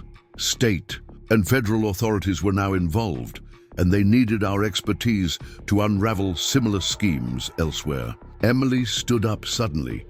There's something else you should know. The offshore accounts? They're connected to more than just real estate. William told me there were politicians involved, judges, business leaders, people who could make problems disappear. The implications were staggering. What had started with one homeowner refusing to be bullied by an HOA had inadvertently exposed a vast criminal network that reached into the highest levels of power. As night fell over the city, we could see camera crews still setting up for live broadcasts. Tomorrow's headlines would blast the story across the country. More people would come forward. More schemes would be exposed. Robert looked at the mountain of evidence still to be processed. We're going to need a bigger office. Sarah smiled. And more coffee. Lots more coffee. The work ahead was enormous, but something fundamental had changed. The system that had allowed these abuses to flourish was cracking, exposed to public scrutiny. And it all started because one person decided to stand up and say no. As I drove home that night, past the news vans and curious onlookers, I thought about how simple acts of resistance can sometimes change everything. My bicycle still hung on its hooks, a silent testament to the power of standing your ground. Tomorrow would bring new challenges, new revelations, new battles to fight. But tonight, watching the sunset from my controversial porch, I couldn't help but smile at how one small act of defiance had sparked a revolution in property rights that would echo across the country. The morning headlines screamed across every major newspaper. Cho corruption scandal expands, international crime ring used property schemes to launder billions. My quiet morning coffee ritual on the porch was interrupted by the constant click of camera shutters from news photographers camped at the end of my driveway. Inside my house, 3 FBI analysts had set up a temporary command center in my dining room. Agent Maria Torres, the lead investigator, spread another set of documents across my kitchen table. These property records go back 15 years, she explained, highlighting patterns in the data. Your neighborhood wasn't the first target. We've identified similar operations in 37 cities across 12 states. The scope of the investigation had exploded overnight. What began as a dispute over a bicycle had unearthed a sophisticated criminal enterprise using homeowners' associations to facilitate massive-scale money laundering operations. My phone buzzed with a text from Emily Bradford. Need to meet. New. Information. Museum Cafe. 1 hour. Agent Torres nodded when I showed her the message. Take Davidson with you, she said, gesturing to one of her colleagues. Mrs. Bradford's information has been crucial, but there might be people who want to silence her. The Museum Cafe was busy enough to provide cover, but quiet enough for discreet conversation. Emily sat in a corner booth, a thick manila envelope on the table before her. Agent Davidson positioned himself at the counter, pretending to read a newspaper. William kept backups, Emily said without preamble, sliding the envelope across the table. Records of every transaction, every shell company, every bribe. He didn't trust them not to turn on him eventually. Inside the envelope were USB drives, each meticulously labeled with dates and locations. The originals are in a safety deposit box, she continued, along with videos of meetings, recorded conversations, everything. I studied Emily's face, noting the dark circles under her eyes and slight tremor in her hands. You're afraid they'll find out, She managed a weak smile. William isn't the only one who kept records. I've been documenting everything since I first suspected something was wrong. That's why they can't touch me. The information would automatically release to multiple sources if anything happened. A sharp crack from outside made us both jump, but it was just a car backfiring. Emily's hands clenched around her coffee cup. "There's more," she whispered. The development projects weren't just for laundering money. Some of the properties were used for other operations: human trafficking, drug distribution, illegal arms storage. My blood ran cold. The implications were staggering. Every HOA they controlled, every property they acquired through their schemes, could be part of a much darker criminal network. Back at my house, Agent Torres and her team began analyzing the new evidence. The USB drives contained thousands of documents, each adding another piece to the puzzle. Robert Taylor arrived with more news. The State Bar Association just launched an ethics investigation into Bradford and Associates. 3 judges have recused themselves from cases involving the firm. The whole legal system is in chaos. Sarah Chen called next, her voice excited. "You need to see this. I've been mapping the property acquisitions against business registration records. The shell companies didn't just buy houses, they were acquiring specific properties to create distribution networks. Every major city, same pattern. Jennifer Zhang arrived around noon, looking exhausted but determined. The governor just announced a special task force. They're freezing all development projects connected to the identified shell companies. Half the planning commission just resigned. As we processed the flood of new information, my security system pinged. Someone was approaching the front door. The cameras showed a distinguished-looking man in an expensive suit, holding what appeared to be a legal document. Agent Torres moved to intercept him. "Maxwell Reed," she told me, "Chief Counsel for the development company's parent corporation." I met him on the porch, deliberately standing next to my bicycle. Reed's eyes flicked to it briefly, a flash of irritation crossing his perfectly composed features. "Mr. Anderson," he began smoothly, "my clients are concerned about the potential damage these allegations could cause to legitimate business interests. We'd like to propose a resolution that would benefit all parties." I heard the subtle emphasis on all parties. Another bribe attempt, just more sophisticated than their previous offers. "Your clients," I replied, "are currently under federal investigation for racketeering, money laundering, and apparently much worse. I don't think there's anything to discuss." Reed's polite mask slipped slightly. "You don't understand the forces you're dealing with. This goes beyond local property disputes or corrupt officials. There are interests at stake that what?" Agent Torres stepped onto the porch. "Please finish that thought, Mr. Reed. I'm very interested in hearing about these interests you're representing." Reed retreated, but not before leaving a business card with a handwritten number on the back. "When things get difficult," he said, "and they will, call this number. The offer has a time limit." Inside, Robert examined the card under a UV light. "Look at this," he said, pointing to invisible markings in the corner. "It's coded. The number isn't for a phone, it's a Swiss bank account. Emily Bradford identified the code system. They use these to transfer funds between accounts. That number probably leads to an offshore deposit large enough to make most people forget about everything they've discovered. But money wasn't the point anymore.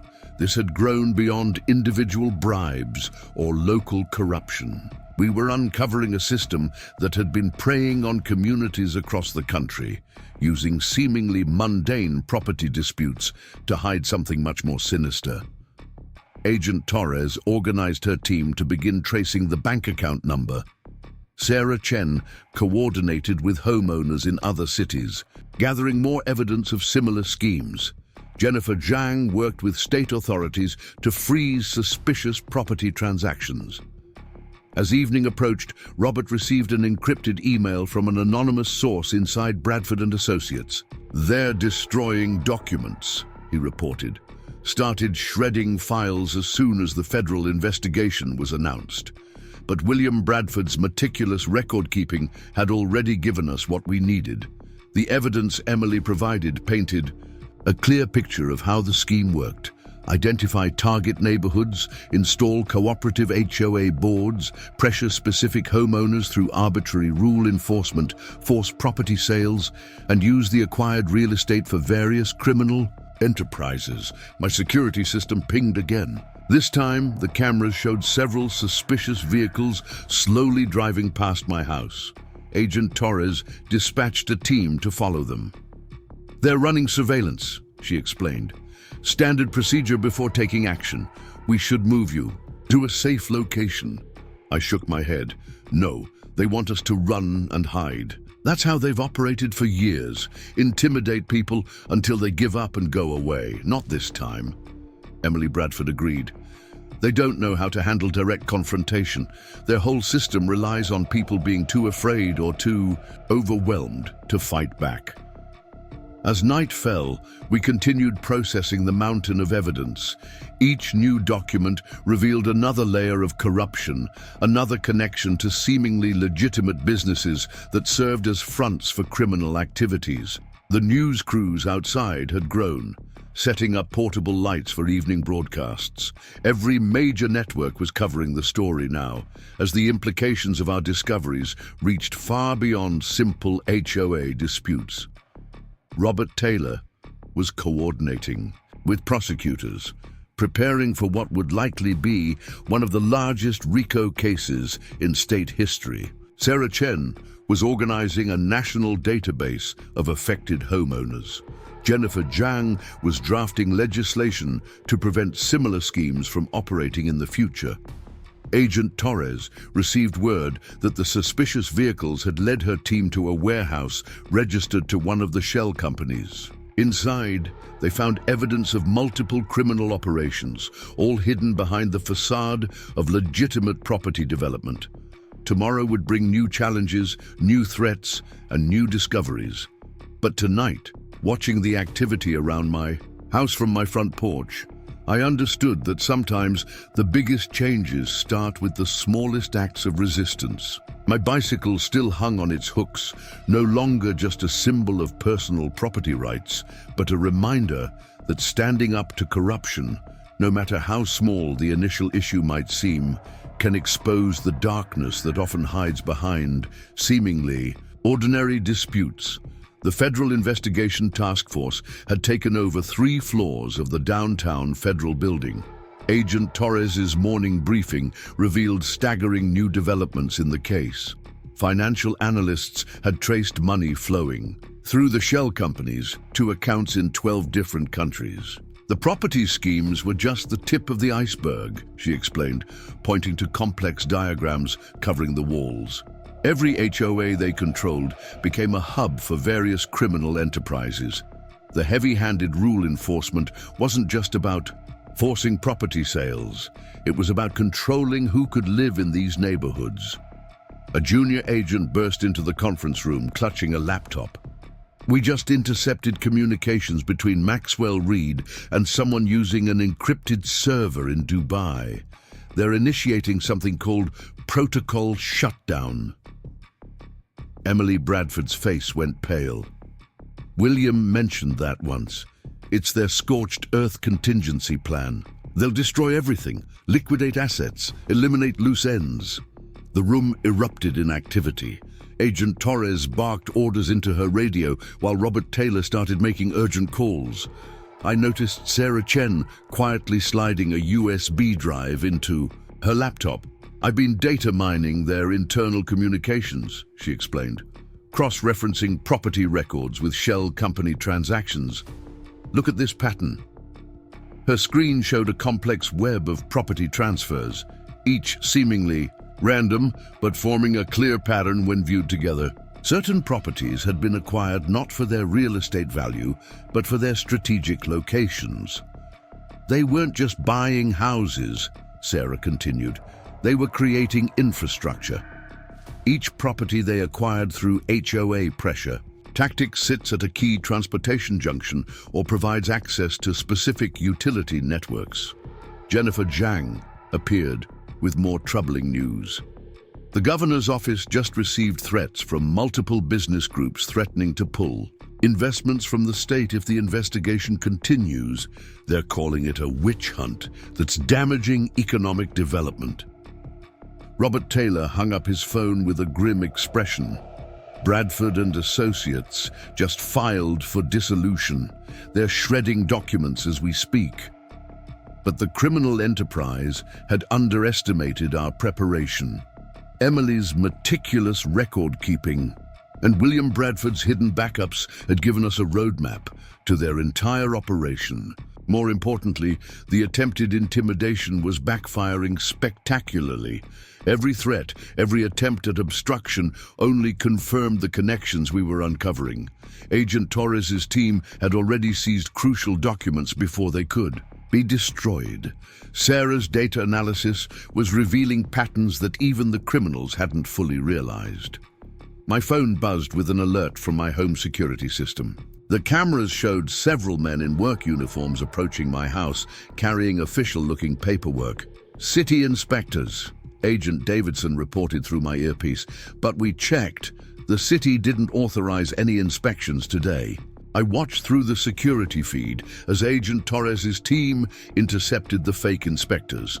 Under questioning, they revealed they'd been hired through a temporary agency with connections to the development company. "They're getting sloppy," Robert observed, "sending fake inspectors in broad daylight. They're panicking."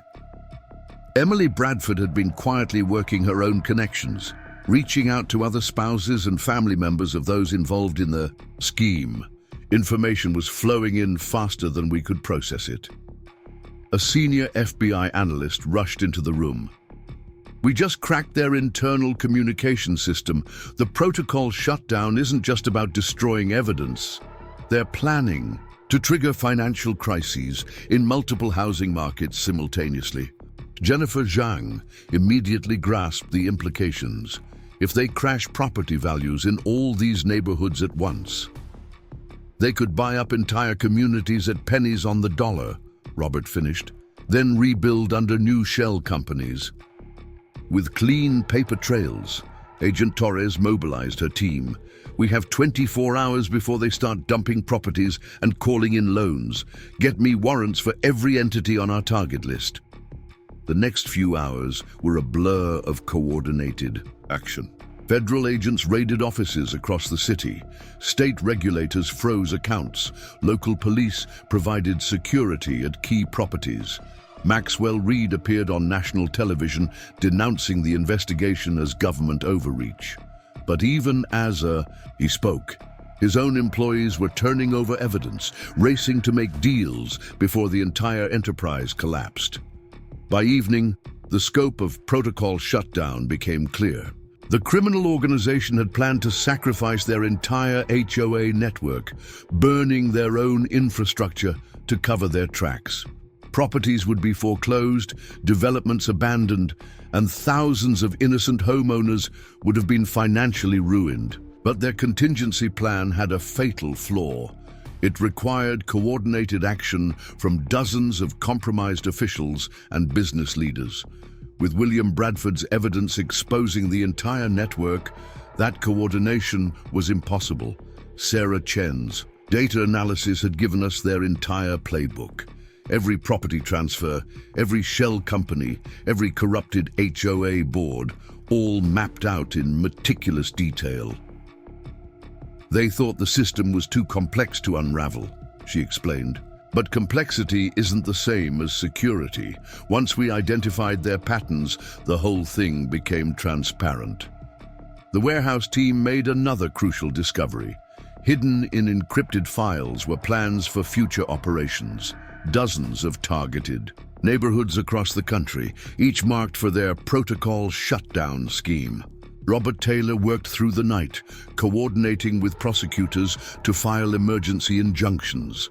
Jennifer Zhang mobilized state resources to protect threatened communities. Around midnight, Emily Bradford received an encrypted message from one of Williams' former associates. More evidence existed in a private data center, but the organization was planning to destroy it within hours. Agent Torres quickly assembled a tactical team. "Mr. Anderson, we need you to stay here where it's safe." I shook my head. "No. This started with my refusal to be bullied over a bicycle. I want to see it through." The data center was housed in an unmarked building on the outskirts of the city. As we approached, we could see activity inside, people rushing to destroy evidence even at this late hour. But Agent Torres had anticipated this. While her team secured the building's exits, cyber specialists were already blocking their attempts to wipe servers remotely. The scene inside revealed the true scale of the operation. Hundreds of servers contained records of property schemes stretching back decades. Each HOA they controlled had been a piece in a vast criminal empire. As federal agents secured the facility, I noticed something interesting in their file structure. The neighborhoods hadn't been selected randomly. Each targeted community had specific characteristics: strategic location, vulnerable homeowners, corrupt local officials who could be bribed or blackmailed. Sarah Chen worked quickly to download and decrypt as much data as possible. "This is incredible," she said, eyes scanning the screens. They had ratings for every HOA board member they installed, detailed psychological profiles, pressure points, everything they needed to maintain control. Dawn was breaking as we finished securing the evidence. Maxwell Reed had been arrested trying to board a private jet. Bradford and Associates' remaining partners were in custody. The governor had called a special legislative session to address the crisis. But our work was far from over. The data center had revealed connections to similar operations in other states, other countries. What we'd exposed in our city was just one node in a global network of property-based crime. Agent Torres surveyed the secured servers with satisfaction. "This is enough evidence to take down their entire organization. But more importantly, it gives us the blueprint for how these schemes work. We can prevent this from happening again." As I drove home, I thought about how this had all started. A simple dispute over a bicycle had led to the exposure of a vast criminal enterprise. But it wasn't really about the bicycle. It was about standing up to systemic abuse of power. My phone buzzed with messages from homeowners across the country, sharing their own stories of HOA corruption and suspicious property schemes. Each one represented another community that could now be protected. The news crews were still camped outside my house, but they weren't just covering a local property dispute anymore. They were reporting on one of the largest organized crime investigations in recent history, and it all began because someone decided that enough was enough, that even small acts of resistance matter, that standing up to bullies, whether they're corrupt HOA presidents or international criminals, is always worth the fight. The Senate Judiciary Committee hearing room buzzed with tension as I took my seat at the witness table.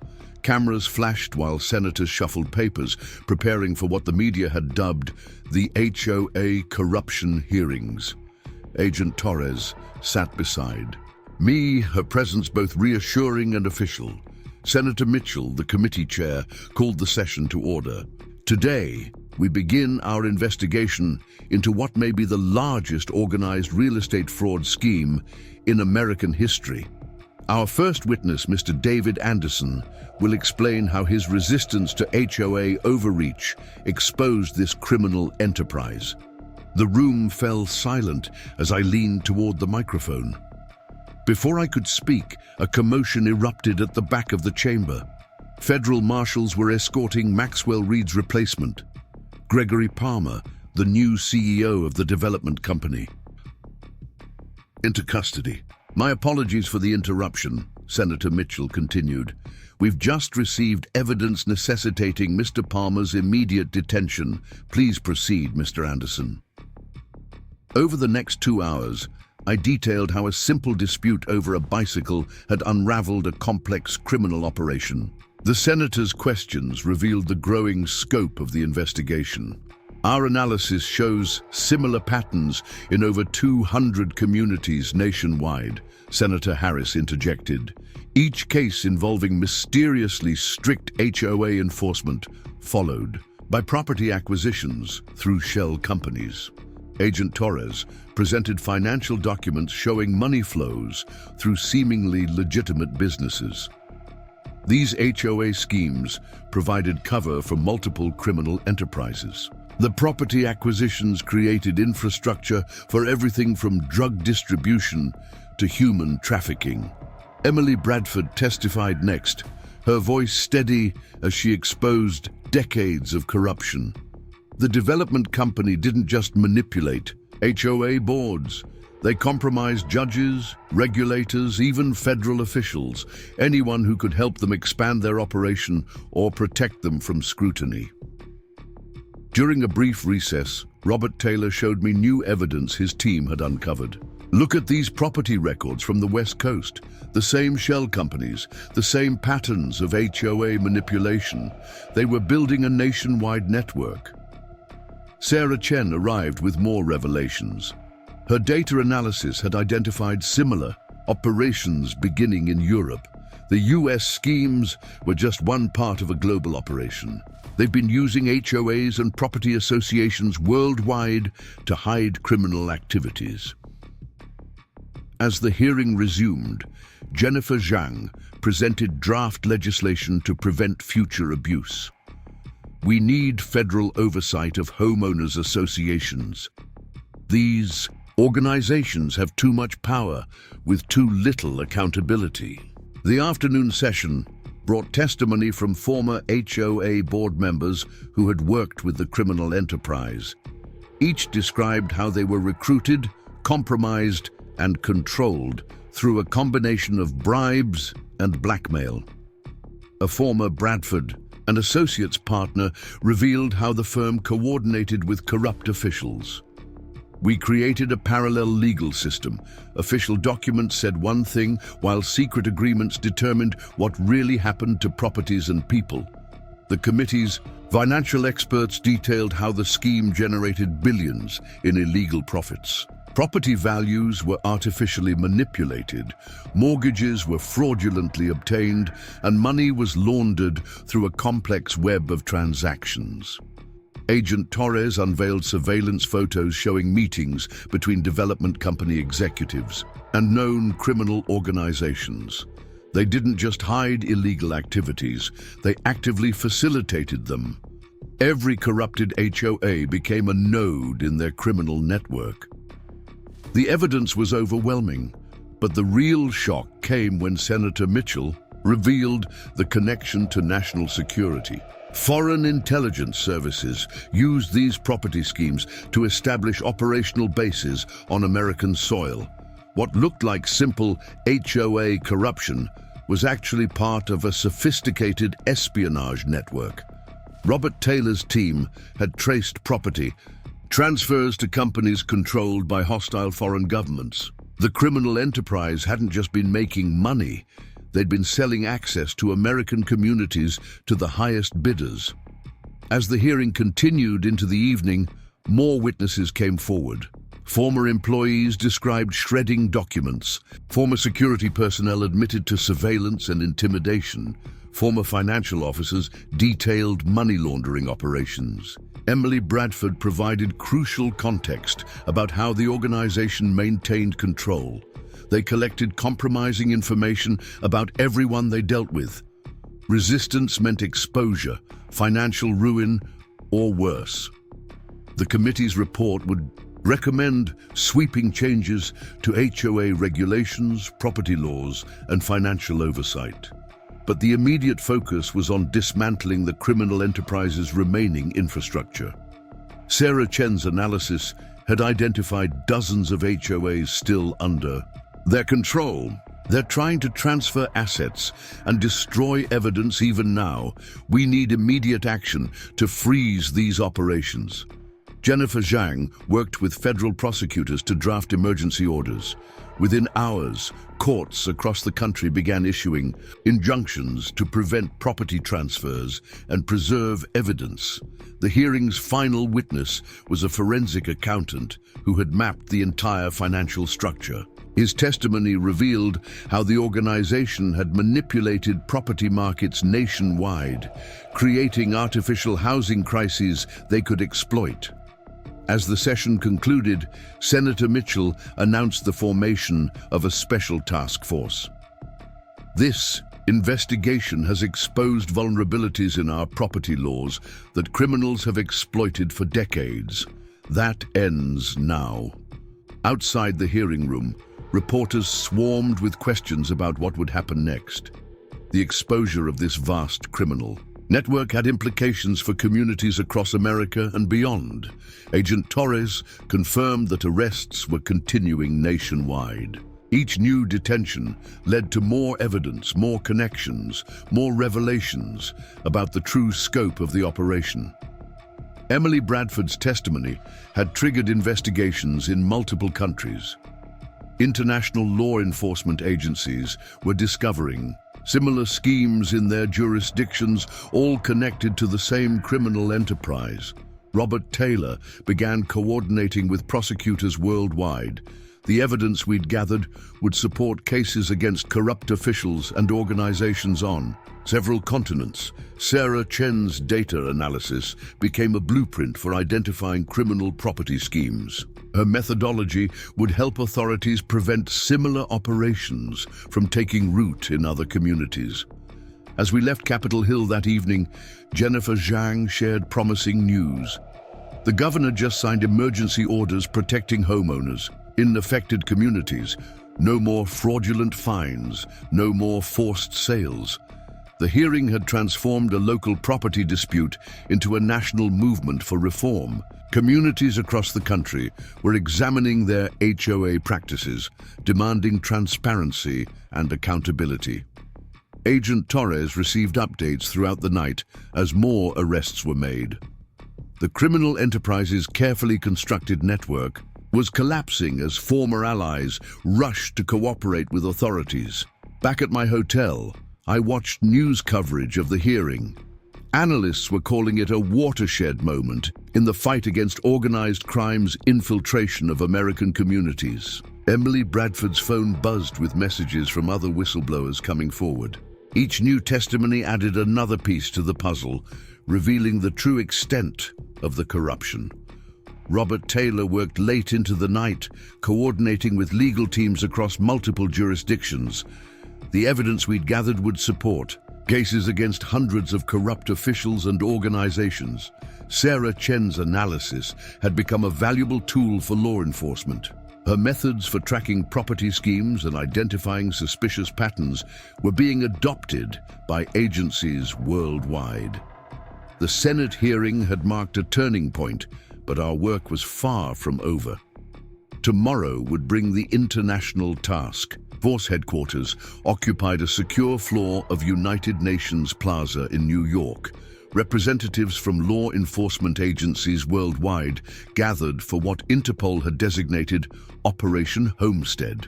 The evidence we'd uncovered had sparked the largest coordinated investigation into real estate-based criminal enterprises in history.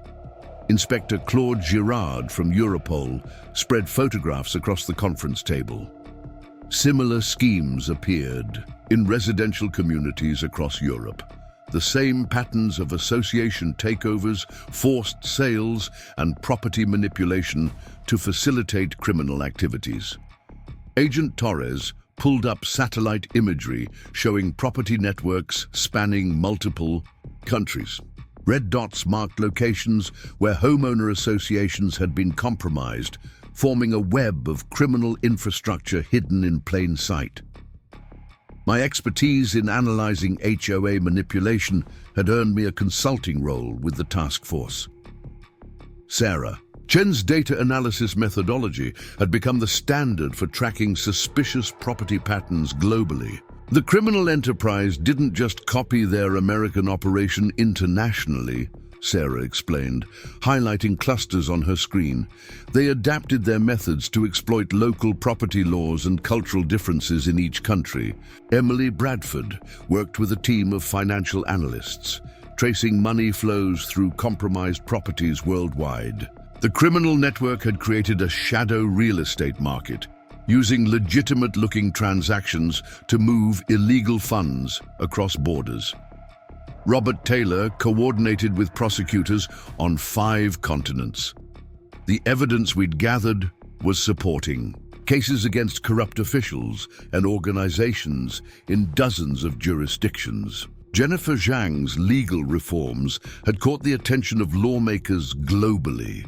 Countries were beginning to implement similar protections against HOA abuse and property scheme exploitation.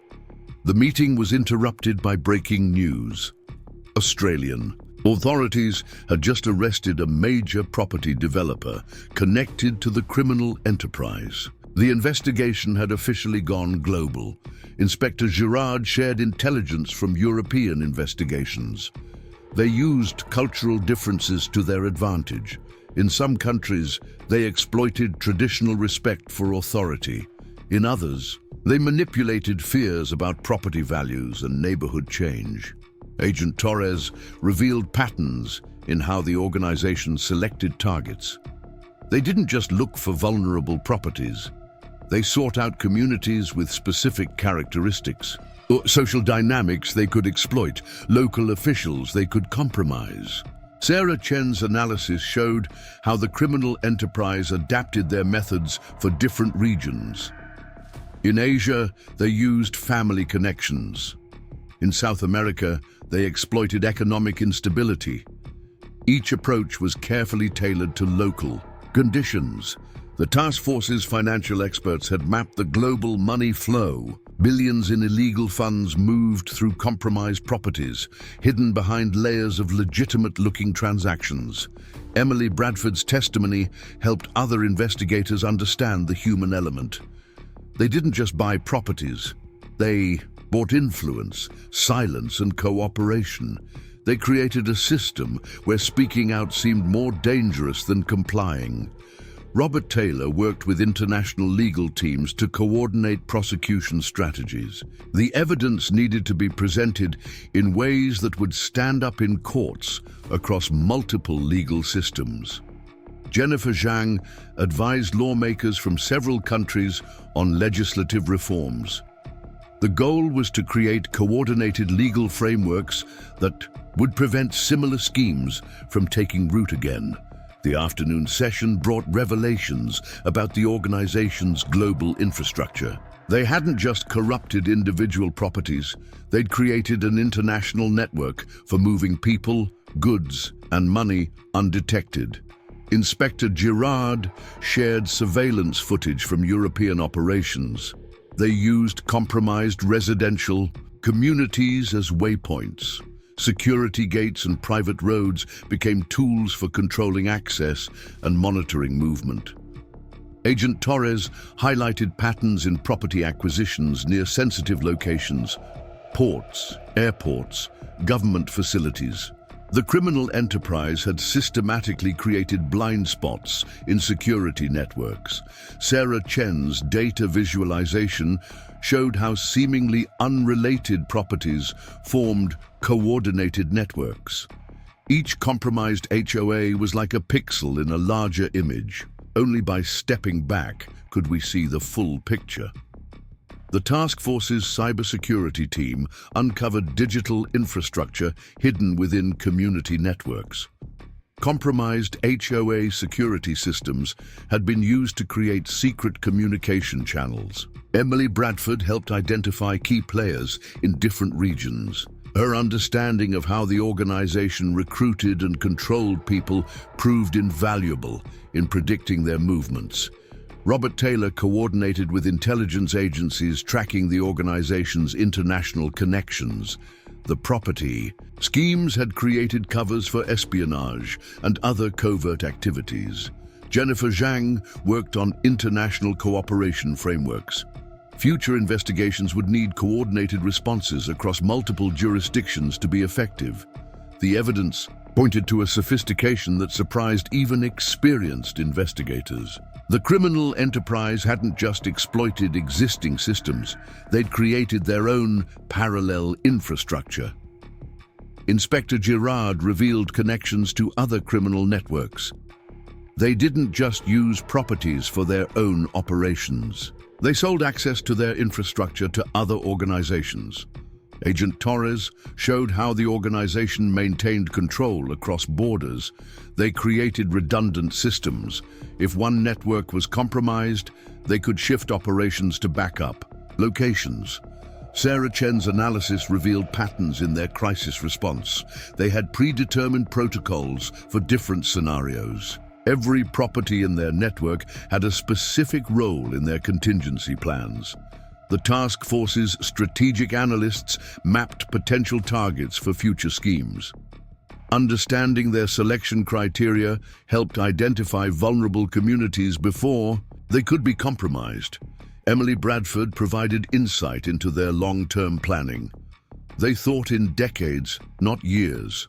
Properties were acquired based on projected developments and demographic changes. Robert Taylor worked with financial regulators to close legal loopholes. The organization had exploited gaps between different countries' property laws. Jennifer Zhang developed frameworks for international property oversight. Future schemes would face coordinated resistance from multiple regulatory bodies. The day's final briefing revealed the true scope of the organization's ambition. They hadn't just wanted to control properties, they'd sought to create a shadow infrastructure spanning the globe. Inspector Girard shared intelligence about ongoing operations. Even now, they're trying to adapt. We've identified attempts to establish new networks using different methods. Agent Torres outlined strategies for dismantling their remaining infrastructure. The task force would need coordinated action across multiple jurisdictions. Sarah Chen's predictive models helped identify likely targets for their next moves. The organization's patterns, once understood, became their vulnerability. The task force established permanent monitoring systems. Future attempts to establish similar networks would face sophisticated detection methods. Emily Bradford helped create profiles of key operators still at large. Understanding their methods and motivations was crucial for preventing new schemes. Robert Taylor coordinated with international courts to ensure evidence would be admissible globally. The legal battle would span multiple jurisdictions and legal systems. Jennifer Zhang worked on implementing coordinated enforcement mechanisms. Future investigations would benefit from established protocols for international cooperation. The day ended with a clear understanding of the challenges ahead. The criminal enterprise had spent decades building their network. Dismantling it would require sustained, coordinated effort. The Director of National Intelligence strode into the secure briefing room at CIA headquarters, flanked by representatives from multiple intelligence agencies. The evidence we'd gathered had revealed national security implications that demanded immediate attention at the highest levels. Behind closed doors, analysts revealed connections between the property schemes and state-sponsored espionage operations. Foreign intelligence services had used the criminal enterprise's infrastructure to establish covert networks within American communities. Dr. Elizabeth Montgomery, the CIA's chief analyst for domestic threats, displayed a series of satellite images. These compromised properties create blind spots in our surveillance coverage. The HOA security systems they installed serve dual purposes: legitimate community security and covert signal intelligence gathering. A team from the National Security Agency demonstrated how seemingly innocent community networks had been used for encrypted communications. The criminal enterprise hadn't just created a real estate empire, they'd built a sophisticated intelligence gathering infrastructure. Director Harrison, speaking in measured tones, outlined the gravity of the situation. This organization didn't just facilitate criminal activities. They sold access to their network to multiple foreign intelligence services. Every compromised HOA potentially represents a breach in our national security. The evidence we'd uncovered through investigating HOA corruption had exposed vulnerabilities in America's domestic security framework. Gated communities, private security systems, and homeowner associations had become tools for foreign surveillance operations. Special Agent Marcus Wong from FBI Counterintelligence shared intercepted communications. They exploited the privacy expectations of residential communities. Security cameras meant to monitor neighborhood safety were repurposed for intelligence gathering. My role had evolved from exposing local corruption to helping identify national security threats. The patterns we discovered in HOA manipulation now served as indicators of potential foreign intelligence operations. Sarah Chen's data analysis revealed correlations between compromised properties and sensitive government facilities. The criminal enterprise had systematically acquired properties that offered strategic surveillance advantages. Emily Bradford worked with intelligence analysts to decode the organization's internal communications. Her understanding of their methods helped identify coded messages hidden in routine property management documents. Robert Taylor coordinated with national security lawyers to navigate the intersection of property rights and national defense. The evidence we'd gathered needed to be presented in ways that protected both civil liberties and national security. Jennifer Zhang developed new frameworks for monitoring property acquisitions near sensitive locations. Future attempts to establish surveillance networks would face enhanced scrutiny. The afternoon briefing brought revelations about the scope of foreign intelligence penetration. Director Harrison shared classified assessments showing how multiple countries had exploited the criminal enterprise's infrastructure. Dr. Montgomery's team had mapped patterns in property acquisitions around military installations, research facilities, and government offices. The organization hadn't just chosen properties randomly. They'd created a strategic surveillance network. Agent Wong revealed evidence of sophisticated signal intelligence equipment hidden within routine HOA security installations. Security, cameras, gate control systems, and community networks had been modified for covert surveillance. The NSA team demonstrated how compromised community networks could be used for data interception. Private residential networks had become tools for gathering intelligence on nearby government facilities. Sarah Chen's analysis identified patterns in property transfers that indicated foreign intelligence involvement. Certain transactions followed protocols consistent with known espionage tradecraft.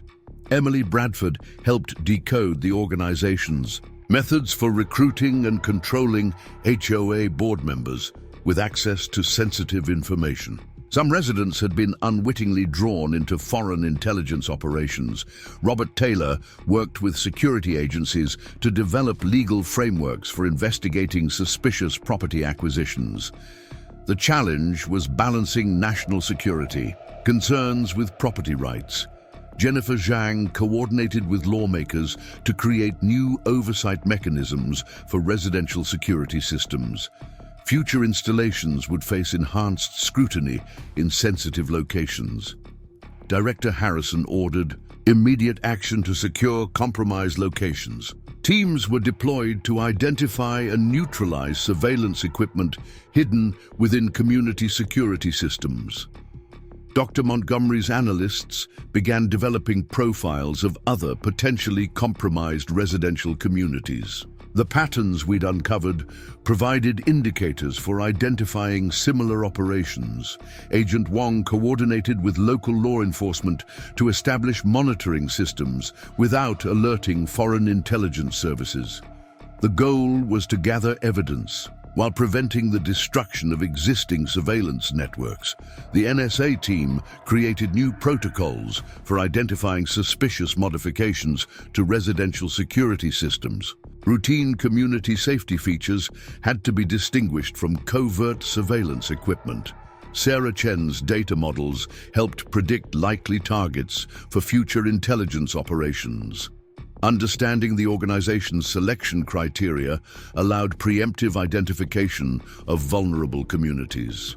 Emily Bradford worked with counterintelligence teams to understand how foreign operatives exploited HOA structures. Her insights helped develop countermeasures against similar infiltration attempts. Robert Taylor coordinated with multiple agencies to ensure legal compliance during surveillance operations. The investigation had to balance national security needs with constitutional protections. Jennifer Zhang developed guidelines for communities in sensitive locations. Future HOA security systems would include safeguards against exploitation by foreign intelligence services.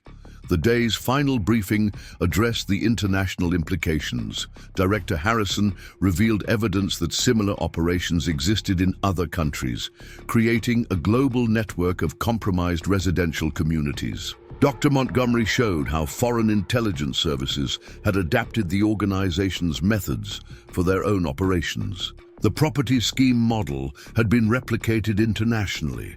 Agent Wong shared intelligence about ongoing attempts to establish new surveillance networks. Even as we dismantled existing operations, others were being planned. The NSA team demonstrated how residential communities had become battlegrounds in modern intelligence operations. Private property rights had created vulnerabilities in national security frameworks. Sarah Chen's analysis revealed patterns in international property acquisitions that suggested coordinated intelligence operations. The criminal enterprises methods had been adopted by state actors. Emily Bradford helped identify connections between seemingly unrelated property schemes in different countries. Her understanding of the organization's methods revealed hidden patterns. Robert Taylor worked with international security agencies to coordinate responses. The threat required cooperation across multiple jurisdictions and intelligence services. Jennifer Zhang developed frameworks for international property security cooperation. Future schemes would face coordinated resistance from multiple nations. As the briefing concluded, Director Harrison emphasized the ongoing nature of the threat. The criminal enterprise had created a template that others would attempt to replicate. Dr. Montgomery's team began developing long-term monitoring strategies. The patterns we'd uncovered would help identify future attempts to establish similar networks. Agent Wong coordinated with international counterintelligence services. The response would require sustained cooperation across multiple agencies and nations. The NSA team established permanent monitoring systems for suspicious property transactions. Future attempts to create surveillance networks would face sophisticated detection methods. Sarah Chen's predictive models became part of national security protocols. Her methods for identifying suspicious patterns were adopted by intelligence agencies worldwide. Emily Bradford helped create training programs for counterintelligence teams. Understanding how the organization operated was crucial for preventing similar schemes. Robert Taylor worked to establish legal frameworks for international security cooperation. The threat crossed borders and jurisdictions, requiring coordinated responses.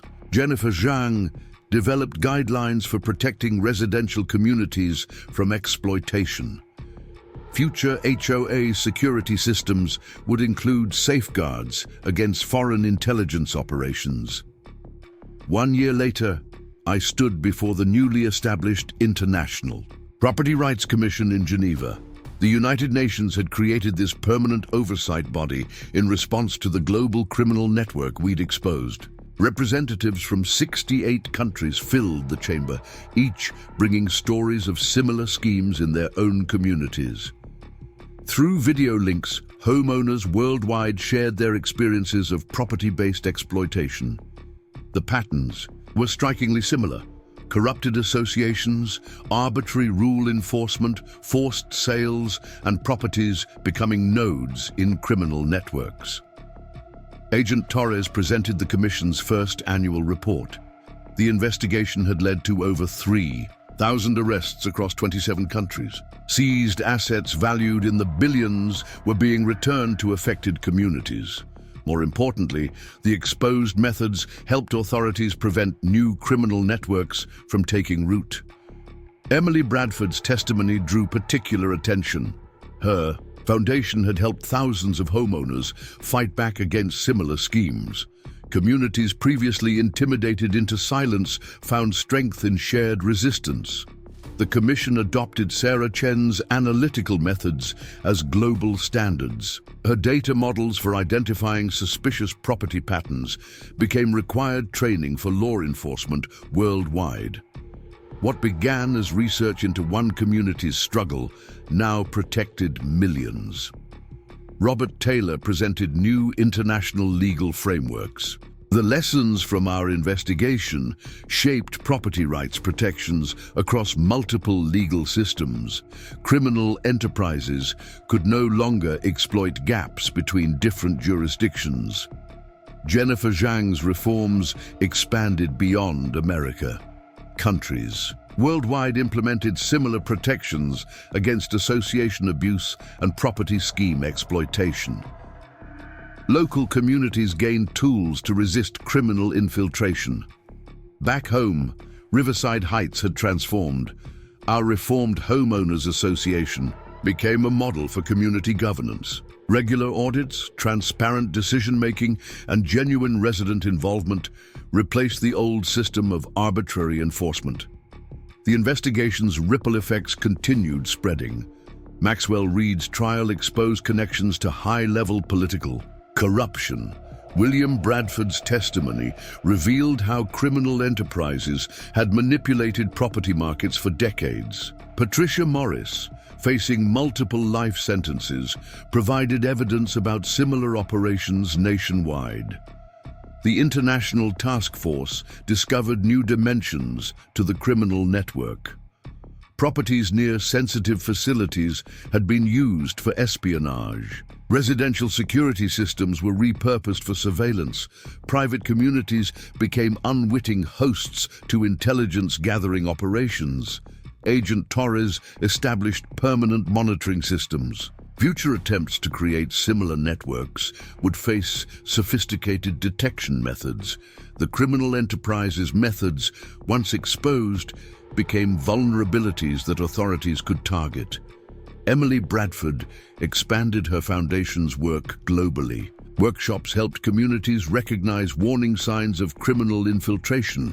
Support networks empowered residents to challenge suspicious property schemes. Sarah Chen's data analysis revealed patterns in seemingly unrelated cases. Criminal enterprises had adapted similar methods across cultures and legal systems. Understanding these patterns helped authorities prevent new operations from establishing themselves. Robert Taylor coordinated with prosecutors worldwide. Evidence from our investigation supported cases in multiple jurisdictions. The criminal enterprise's sophisticated legal defenses crumbled under international scrutiny. Jennifer Zhang worked with lawmakers globally. New regulations closed loopholes that criminals had exploited. Communities gained legal tools to protect themselves from systematic exploitation. The Commission's technical experts studied how criminal networks had hidden within legitimate property management systems. Seemingly innocent software contained backdoors for illegal operations. Security features designed to protect residents were repurposed for criminal activities. Agent Torres presented evidence of ongoing adaptation attempts. Criminal enterprises tried new methods to establish property-based networks, but understanding their fundamental patterns helped authorities identify and prevent these schemes. Emily Bradford documented how communities recovered from criminal infiltration. Restored property rights led to genuine improvements. Residents reclaimed control over their neighborhoods. Sarah Chen's predictive models identified vulnerable communities before criminals could establish operations. Prevention became possible. Through early intervention, Authorities no longer waited for schemes to fully develop before acting. Robert Taylor established international legal precedents. Courts worldwide recognized patterns of property-based crime. Evidence from one jurisdiction could support cases in others. Jennifer Zhang developed frameworks for community resistance. Local organizations gained tools to identify and challenge suspicious activities. Residents learned to recognize warning signs of criminal infiltration. The Commission created permanent monitoring systems. Regular reports tracked property scheme patterns globally. International cooperation prevented criminal enterprises from simply moving to new jurisdictions. Agent Torres coordinated with intelligence. Agencies worldwide. Property-based criminal networks could no longer hide behind jurisdictional boundaries. International law enforcement cooperation became standard procedure. Emily Bradford's foundation established training programs. Community leaders learned to recognize manipulation attempts. Residents developed strategies for collective resistance. Sarah Chen's methods became part of law enforcement training. Officers worldwide learned to identify suspicious property patterns. Local police gained tools to recognize criminal schemes early. Robert Taylor worked with courts to protect property rights. Legal systems adapted to address sophisticated criminal enterprises. Communities gained stronger defenses against systematic exploitation. Jennifer Zhang helped develop international standards. Property associations worldwide adopted transparency requirements. Criminal enterprises lost their ability to manipulate community governance. The Commission's findings revealed how criminal networks had exploited cultural differences. Methods that worked in one country were adapted for others. Understanding these adaptations helped authorities prevent new schemes. Agent Torres established permanent task forces. Law enforcement agencies maintained vigilance against new attempts. Criminal enterprises found their traditional methods increasingly difficult to implement. Emily Bradford documented successful resistance strategies. Communities shared experiences and methods. Collective action proved effective against systematic exploitation. Sarah Chen's analysis revealed economic patterns. Criminal enterprises had manipulated property markets strategically. Understanding their methods helped prevent market exploitation. Robert Taylor coordinated international legal responses. Courts worldwide recognized common patterns. Evidence gathering became more efficient through cooperation. Jennifer Zhang developed community protection frameworks. Local organizations gained tools for self-defense. Residents learned to maintain vigilance against criminal infiltration. The Commission created educational programs. Communities worldwide learned from others' experiences. Knowledge sharing prevented repeated exploitation. Agent Torres maintained international cooperation networks. Law enforcement agencies shared information efficiently. Criminal enterprises lost their ability to exploit jurisdictional gaps. Emily Bradford expanded support networks globally. Communities gained resources for resistance. Residents found strength in collective action. Sarah Chen's methods became standard procedure. Authorities worldwide adopted her analytical approach. Property scheme detection became more systematic. Robert Taylor established legal cooperation frameworks. Courts worldwide coordinated responses. Criminal enterprises faced consistent opposition globally. Jennifer Zhang helped communities maintain independence. Local organizations developed sustainable resistance. Residents protected their property rights effectively. The Commission's work continued evolving. New challenges required adaptive responses. International cooperation grew stronger through shared experience. Up next, you've got two more standout stories right on your screen. If this one hit the mark, you won't want to pass these up. Just click and check them out.